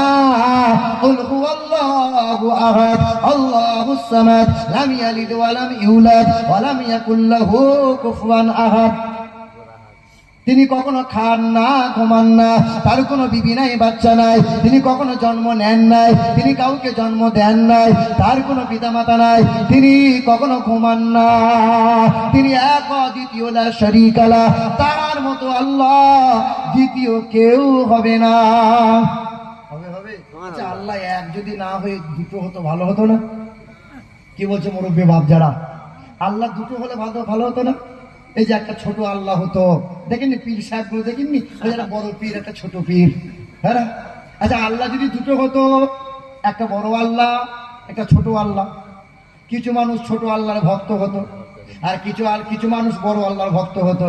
ছোট আল্লাহর ভক্তরা চায়ের দোকানে বসে বসে বলতো, আল্লাহ পানি নামিয়ে দাও, আল্লাহ জলসা যেন পয়মাল হয়ে যায়, খুব দোয়া করতো, খুব দোয়া করতো। ছোট আল্লাহ বলতো, এই পানি দিতেই হবে, নাহলে আমার ভক্ত চটে যাবে। বড় আল্লাহ বলতো, এই পানি দিবি না, থুতনি ভেঙে দেবো আমার। কি বলছে বলো? এ আল্লাহ আল্লাহ মারামারি হতো কি হতো না, পিড়ে পিড়ে মারামারি চলছে। 30 বছর কেস চলছে পিড়ে পিড়ে, বলছে গদি আমার, ও বলছে চেয়ার আমার। এই গদিতে সাংঘাতিক লাভ, যে সাংঘাতিক লাভ, শুধু মুড়িতে চুষে নিচ্ছে 4 তলা 5 তলা। এ বাবাজিরা রাগ করছেন নাকি? মুসলমান ভাইরা আমার, ও শোনাচ্ছেন বন্ধুরা, ওই যে ঠাকুরপুকুর বেহালা রাস্তা 2022 সালের ঘটনা। আমি বললাম স্যার টাকা নাই, শুকনো টাকা গো, ফাইন লাগবে, খুব কষ্ট লাগে বুঝলেন। পুলিশকে যদি ফাইন দিতে হয়, বলো ঠিক কিনা, এই হেলমেটের জন্য ফাইন লাগবে, বলছে দ্রুত বেগে গাড়ি চালাচ্ছে ফাইন দিতে হবে, কষ্ট লাগে না? শুকনো ফাইন। আমার স্যার হতো না, দেখুন না একটু। বারবার বললাম 5 জনের দিকে, 5 জনের ভিতরে একজন কেমনে দাগায়, আমাকে সাইডে বলে যান আজকের মতো ছেড়ে দিলাম, তবে এইরকম ভুল করবেন না, এটা কলকাতা ঠাকুরপুকুর বেহালার ঝোঁকার রাস্তা, ডায়মন্ডের রাস্তা। সেই দিন মহান মালিকের দরবারে শুকরিয়া আদায় করে বললাম, আল্লাহ আমার বাবা কোনো নেতা মানুষ নয়, আমিও তো কোনো নেতা নয়, আমার বাবা কোনো বড় ধনী মানুষ, বড় ফ্যাক্টরির মালিক নয়, আমার বাবা গরিব মানুষ, পরের বাড়িতে কাজ করে করে আমার মতো সন্তান 3টে ছেলেকে মানুষ করেছে। তবে আমার বাবা আমাকে নিয়ে বড় গর্ব করে, আমার মা আমাকে নিয়ে বড় গর্ব করে। কারণ কি জানো মা, এ আমার মা বোনেরা, বড় পীরের মা একজন মা, খাজা বাবার মা একজন মা, নিজামুদ্দিন আউলিয়ার মা ছিল একজন মা। তুমি যেমন একজন মা হয়েছ, 2-3 সন্তানের মা, আমারও মা একজন মা। আমি যখন মাদ্রাসায় পড়তাম, আমার মা যখন আমাকে বাড়ি থেকে বিদায় দিত, মাদ্রাসার দিকে রওনা দিতাম, মা ঝরঝর করে কাঁদত, নামাজের পাটিতে বসে মহান মালিকের দরবারে চোখের পানি ফেলে দোয়া করত, আল্লাহ আমার সন্তানের বুকে 30 পারা কোরআন জমিয়ে দাও, হাসরের ময়দানে প্রতিদান চাই। আল্লাহ পাক তোমার নবী তো জানিয়েছে, হাফেজের বাপ মায়ের মাথায় নূরের তাজ পরানো হবে। এ মা বলো তুমি কেন পারবে না? তোমার 2, 3, 4 সন্তানের মা, তোমার ছেলেকে M.Com করাও, B.Com করাও, B.Ed করাও, D.Ed করাও, ITI করাও, তোমার ছেলে মাস্টার হোক, ডাক্তার হোক, তবে এতটুকু বলি মা, তোমার ছেলে যেন বেয়াদব না হয়, তোমার ছেলেকে কোরআনের তালিম দাও। তুমি বাপ মা মরে যাওয়ার পর ছেলে যদি কোরআন পড়ে, ছেলে যদি নামাজ পড়ে, ওই সন্তানের কোরআন তেলাওয়াতের কারণে বাপ মা কবরে শুয়ে শুয়ে জান্নাতি হাওয়া পাবে।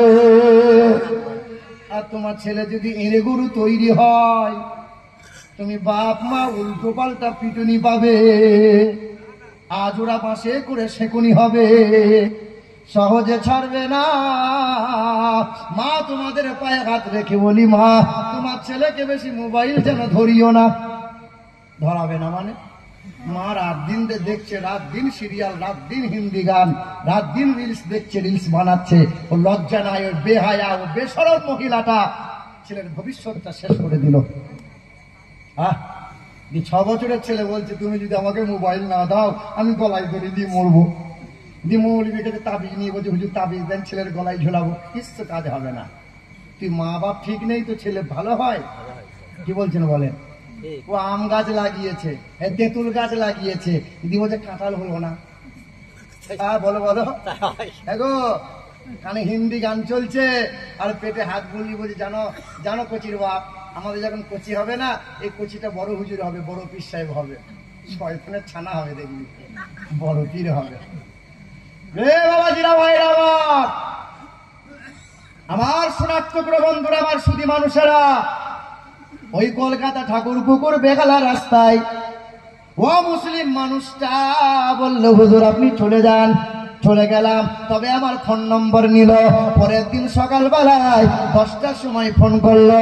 ফোন করে বারবার শুধু একটাই কথা বলে, কি কথা?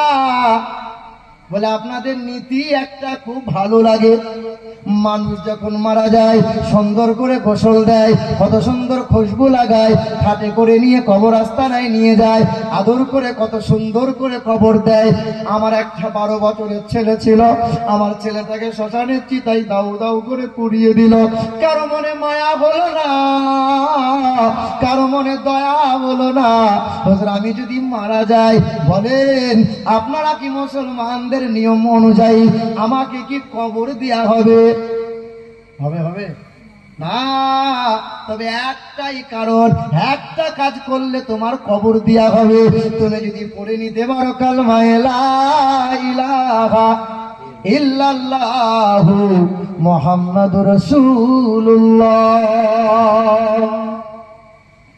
ওই মানুষটা মাঝে মধ্যে ফোনে কথা হয়, কিন্তু কলমা পড়বে না, পরিস্থিতি বড় খারাপ, আর এখানে টিকা যাবে না। কলমা যদি পড়ি, 3 মাস হয়ে গেল, মানুষটার কাছে গেলাম, বাংলার অনুবাদ করা কোরআন সঙ্গে নিয়ে গেলাম, বললাম ভাই কোরআনটা পড়িয়েন। বলে আমরা হিন্দু মানুষ, কোরআন কেমনে পড়বো? আচ্ছা হিন্দুরা কোরআন পড়তে পারে? পারে? পারবে কি পারবে না বলেন না? এটা বেদ কোরআন নয় গো, যে বামুন ছাড়া পড়তে পারবে না। বলে বামুন ছাড়া দুর্গা পুজো কেউ করতে পারবে না। একটা দাসদের ছেলে মেদিনীপুর পাঁশকুড়ায় বাড়ি, দাসের ছেলে, ওর মনে খুব স্বপ্ন যে আমি মণ্ডপে গিয়ে দুর্গা পূজাটা করব। বামুন বলছে দাস মানে নিচু জাত, বেরিয়ে যা এখান থেকে, বেরিয়ে যা। এই দাসেদের ছেলে উচ্চ ডিগ্রি শিক্ষা অর্জন করলো, বড় দামি শিক্ষা অর্জন করার পরেও যখন তার মন্দিরে তার ঠাঁই হলো না, তাকে দিয়ে পূজা অর্চনা করানো যাচ্ছে না, নিচু জাত বলে এই ছেলেটা ছুটে এসে মসজিদের বারান্দার দিকে তাকায়, বারবার আসে, বারান্দার দিকে লক্ষ্য করে দেখে যে মসজিদের মুসল্লিরা নামাজ পড়ে, কাঁধে কাঁধ মিলিয়ে গরিব ধনী উঁচু নিচু কালো ফর্সা সবাই এক কাতারে দাঁড়ায়। মুসলমানদের উঁচু নাই নিচু নাই, মুসলমানদের ছোট জাত বড় জাত বলে কিছু নাই। দাসদের ছেলে এসে বলেছিল ইমাম সাহেব আমাকে কলমাটা পড়িয়ে দেবেন, আমি কলেমা পড়ে মুসলমান হব। যে ধর্মে উঁচু জাতের বিচার হয়, যে ধর্মে ঠাকুরকে সবাই নিজের মতো করে ডাকার মতো সুযোগ নাই, মন্দিরে গিয়ে সবার পুজো দেওয়ার সুযোগ নাই, সেই ধর্মে আমার থাকার কোনো জায়গা নাই, আমার দরকার নাই। ইমাম সাহেবের কাছে গোসল করে এসে কালেমা পড়ে মুসলমান হলো। ছেলেটার নাম ছিল সুশান্ত, ছেলেটার নাম পাল্টে নাম রেখে দিল আব্দুর রহমান। জোরে বলো সুবহানাল্লাহ। শুনেছেন আপনারা মোহাম্মদ আলী জিন্নার নাম শুনেছেন? মোহাম্মদ আলী জিন্নার বাবার নাম ছিল জিন্না ভাই ঠাকরে। হিন্দু ছিল, পাথর পূজা করত, শুধু একটা কারণে মুসলমান হয়েছিল। কি কারণে? এই যে আমরা যখন গিলাসে পানি পান করি, বসে বসে পান করি, বিসমিল্লাহ বলে পান করি, 3 শ্বাসে পান করি, কি করি না? সবাই করি। ঢক ঢক করে খেয়ে নিলি হলো। কি বলছে বলো? হ্যাঁ, গরু ছাগলের মতো। দেখেননি গরু ছাগল ঘোলা পানি চেনে না, ও কলের পানি না ফিল্টার পানি, পিয়াস লাগলেই পান করে। তোমার গ্রামের কত ছেলে ঘোলা পানি পান করে, ও কোনটা হারাম কোনটা হালাল পানি বুঝো? হে বাবা, বিজ্ঞান বলেছে, আল্লাহর নবী বলছেন 3 শ্বাসে পান করো। যখন নিঃশ্বাস ফেলবে, এই নিঃশ্বাস যেন পানিতে না পড়ে। কথা বুঝতে পারলেন না? বিজ্ঞান রিসার্চ করে বলছে যে মানুষের রক্ত চলাচলে কিছু রক্ত ময়লা হয়, এই ময়লা রক্তটা বাতাসের মাধ্যম দিয়ে নাক দিয়ে বার হয়। এই রক্ত এই বাতাস, ময়লা রক্তের বাতাস যদি এই পানিতে পড়ে, আর এই পানি যদি রেগুলার কোনো মানুষ পান করতে থাকে, এই মানুষটার ভিতরে 130 প্রকারের রোগ হয়। আল্লাহর নবী বলেছেন তোমরা 3 শ্বাসে পানি পান করবে, কখনো ফুঁক দিয়ে চা পান করবে না, কখনো ফুঁক দিয়ে খাবার খাবে না, নিঃশ্বাস যেন পানিতে খাবারে ফেলবে না। আল্লাহর নবীর এই সুন্নত নিয়ে রিসার্চ করে মোহাম্মদ আলী জিন্নার পিতা, যার নাম ছিল জিন্না ভাই ঠাকরে, কালেমা পড়ে মুসলমান হলো। যারা বলো সুবহানাল্লাহ। মুসলমান ভাইরা আমার, ওই যে ঠাকুর পুকুর ঝোঁকার কথা বলছিলাম, ওই মানুষটার গলায় তুলসী মালা, ওই মানুষটা বৈরাগ্য মানুষ, বৈরাগ্যদের মানুষ। ওই মানুষটাকে বললাম ভাই কোরআনটা পড়িয়েন। ও মুসলিম বলে আমরা কোরআন পড়বো না। বলে অসুবিধা নাই, পেশাব করে পানি নিয়েন, এইভাবে আপনি পাক পবিত্র হয়ে গোসল করবেন, কোরআনটা একটু কিছু সময় করে আপনি পড়িয়েন অনুবাদ। ওই মানুষটা 82 দিন কোরআন পড়েছিল। 82 দিন কোরআন পড়ার পর আমাকে নেমন্তন্ন করলো, হুজুর আমার ঘরে আপনাকে খাবার খাওয়া লাগবে। বলো তো মুসলমান ভাইরা, আমরা হিন্দু বাড়িতে খাবার খাই কি খাই না? ঘোষদের দোকানে মিষ্টি কিনি কি কিনি না? হিন্দুদের চায়ের দোকানে চা খাই কি খাই না? এখন ওরা বলছে মুসলমানদের দোকানে হিন্দুরা যেন খাবি না, বলে বলে বেড়াচ্ছে। এ ভাইরা আমার, ওই হরিণঘাটার অসীম সরকার বলেছিল যে মুসলমানদের দোকানে খাবার খাওয়া যাবে না। আমাদের যারা পেশাব করে জল ব্যবহার করে না, যাদের দেহ থেকে পেশাবের দুর্গন্ধ বার হয়, তারা আবার মুসলমানদের নিন্দা করে। মুসলমান ভাইরা আমার, আমার শোনার টুকরো বন্ধুরা, আমরা হিন্দু বাড়িতে খাবার খাই, অনেক সময় খাই কি খাই না? হিন্দু দোকানে খাবার কি খাইনি, কিন্তু হিন্দুদের যখন পূজা টুজা হয় প্রসাদ কি খাওয়া যাবে বাবা? প্রসাদ খাওয়া যাবে? আচ্ছা কেন খাওয়া যাবে না বলেন তো? কেন খাওয়া যাবে না? কি দেয়? কি হ্যাঁ কি দেয়? গরুর চুনা।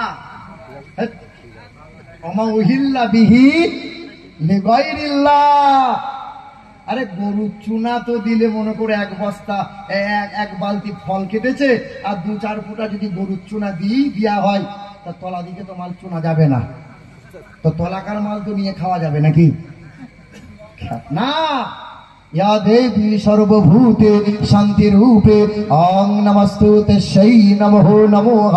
ओ नमो विद्यामयी सरस्वतीमयी, ओ नमो ब्रह्मणं जतदं, ओ नमो जगदत्री महिमा वासुदामर मेघे सुंदरम हतारमिंद्र মহাসরিন্দরাম।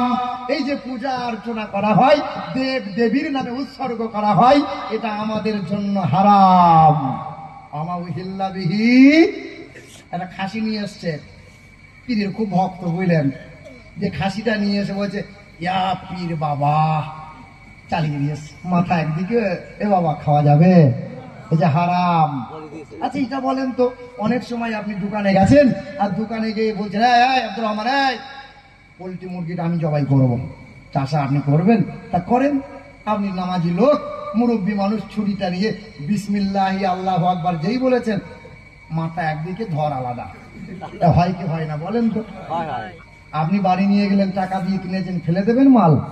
বাড়ি নিয়ে গিয়ে বলছে হ্যাঁ গো সালমার মা, এই দেখো ছিচি কি সর্বনাশ করেছো, এই জামাইকে মাথা কাটা মুরগি খাওয়াবে?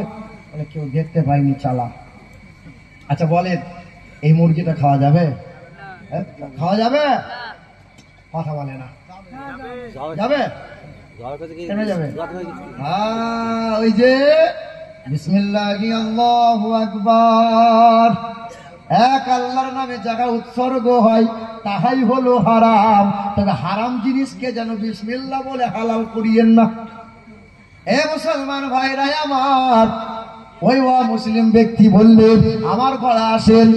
তার ঘরে গেলাম, ওই মানুষটা আমাকে বলতেছিল আমাদের ধর্মে একটা মন্ত্র আছে, ওই মন্ত্রের নাম হলো অনগাহী মন্ত্র। যখন মানুষ মারা যায়, মরে যাওয়ার পর মানুষের কানে কানে মন্ত্র শোনানো হয়, তারপরে শ্মশানের চিতাইটা 7 বার হাঁড়ি নিয়ে ঘোরপাক মারা হয়। ওই মন্ত্র যদি বেঁচে থাকতে কোনো মানুষকে শোনানো হতো, না জানি কত মানুষ কালেমা পড়ে মুসলমান হয়ে যেত।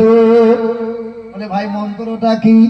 ওই অমুসলিম ব্যক্তিটা বলে ওই মন্ত্রটা বামুনরা যখন মৃত্যু মানুষের কানে কানে শোনায়, হতারমিন্দ্র মহাশরিন্দ্রাম ইয়া দেবী সর্বভূতে শান্তি রূপে ওং নমস্তুতে তস্यै নমো নমঃ লা ইলাহা করতি পাপম ইল্লাহা পরম পদম জন্ম বৈকুণ্ঠ পরমাপ ইনতীত জপি নামে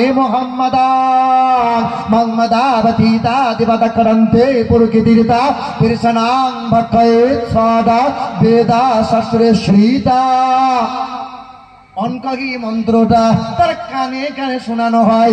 এই মন্ত্র লেখা আছে অনকহি, পঞ্চম পরিচ্ছেদে বলা আছে উত্তরনারায়ণ বেদ, এখানে মোটা করে মন্ত্রটা লেখা আছে। এই মন্ত্রে অনুবাদ করলে হয় লা ইলাহা করতি পাপম ইল্লু ইলহা পরম পদম জন্ম বৈকুণ্ঠ পরবাপ ইনতি তজপি নামে মুহাম্মাদান। তোমরা যদি উচ্চ পদবী লাভ করতে চাও, জন্মের পর থেকে শেষ নিঃশ্বাস পর্যন্ত আল্লাহ আল্লাহ আল্লাহ আল্লাহ আল্লাহ আল্লাহ নাম জপ করো। আর তোমরা যদি নরক থেকে বাঁচতে চাও, নবীর আদর্শের গলা, নবীর আদর্শের মালা গলায় ঝুলিয়ে নাও, নবীর ইত্তেবা করে নাও, নবীর অনুসরণ করে নাও, নবীর অনুকরণ হয়ে যাও। ইহকালে নাজাত পাবে, আর পরকালে তোমার নামের আগে হবে স্বর্গীয়। আমি বলছিলাম, হ্যাঁ রে, তোদের লোক মারা গেলেই স্বর্গীয় কেন বলে? বুঝে পূর্বপুরুষরা বলে আসছে, মানে সবাই যদি স্বর্গীয় হয় তা নরকে কে যাবে? কথা বুঝতে পারছেন না? হে মুসলমান ভাইরাই আমার, ওই মানুষটা বলতেছিল, হুজুর আমি কোরআন পড়লাম, এই কোরআনে 6666টা কম বেশি আয়াত আছে, 3,23,671টা অক্ষর আছে, এই কোরআনে 86,430টা বাক্য আছে। আমি কোরআনটা 82 দিন ধরে অনুবাদ করলাম, সুন্দর করে করে আমি পড়লাম।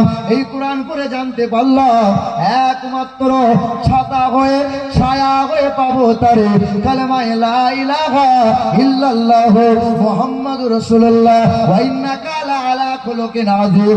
সর্বদিক দিয়ে আযীম ছিলে, সর্বদিক দিয়ে আলা ছিলে নবী মুহাম্মদুর রাসূলুল্লাহ।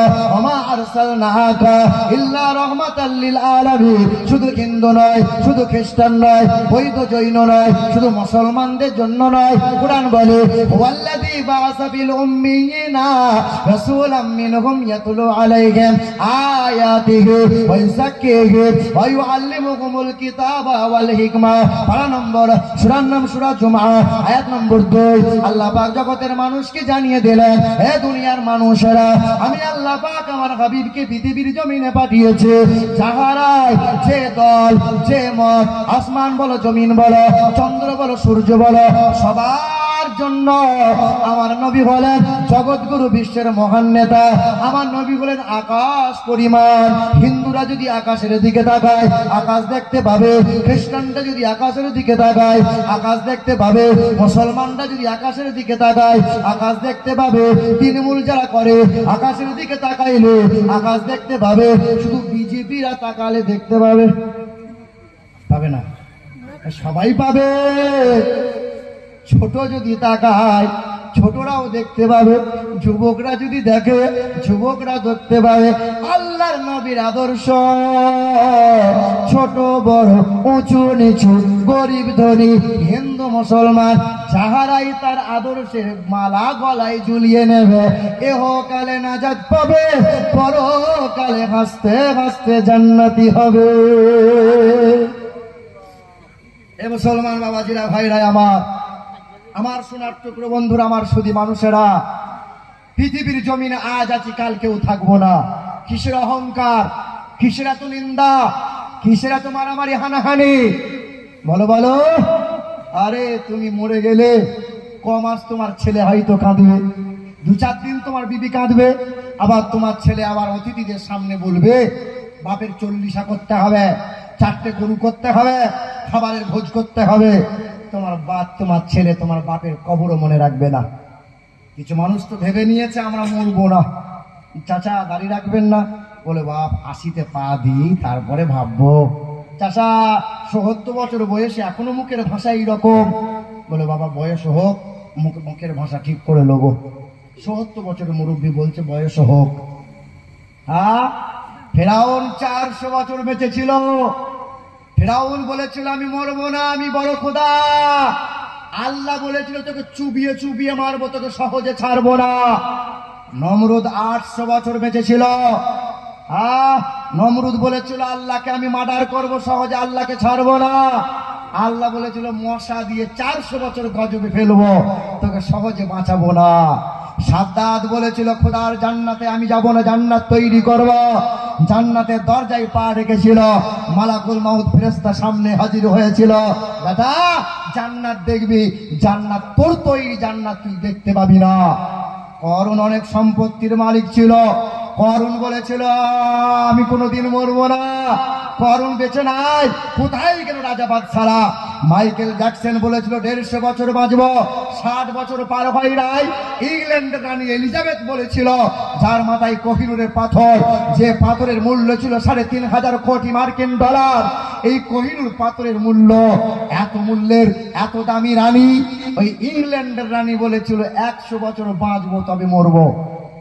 আল্লাহ বলেছিল হায়াত মোর আমার হাতে বেটা, কে কদিন মরবি বাঁচবি আমি জানি। 70 বছর পার হয় নাই, মরতে হয়েছে। আজকে মরলে কালকে 2 দিন, পরের দিন কেউ কাঁদবে না। যাদের জন্য করলা কামাই, মরলে তারা চিনবে না। আজকে মরলে কালকে 2 দিন, পরের দিন কেউ কাঁদবে না। যাদের জন্য করলা কামাই, মরলে তারা চিনবে না। থাকতে সময় করো আমল, থাকতে সময় করো আমল, ঈমান করো খাঁটি, তোমার আমার শেষ ঠিকানা 3.5 হাত মাটি। আজকে মরলে কালকে 2 দিন, পরের দিন কেউ কাঁদবে না। যাদের জন্য করলা কামাই, মরলে তারা চিনবে না। আদার ঘরে থাকবা পরে ছাইরা তুমি সব, কেউ রবে না সঙ্গে তোমার, থাকবে সেদিন রব। মিছে মায়ার এ দুনিয়া, মিছে মায়ার এ দুনিয়া, ক্ষণিকের এই ঠিকানা। ধনী গরিব নাই ভেদাভেদ, মাটির হবে বিছানা। আজকে মরলে কালকে 2 দিন, পরের দিন কেউ কাঁদবে না। যাদের জন্য করলা কামাই, মরলে তারা চিনবে না। আজকে মরলে কালকে 2 দিন, পরের দিন কেউ কাঁদবে না। যাদের জন্য করলা কামাই, মরলে তারা চিনবে না।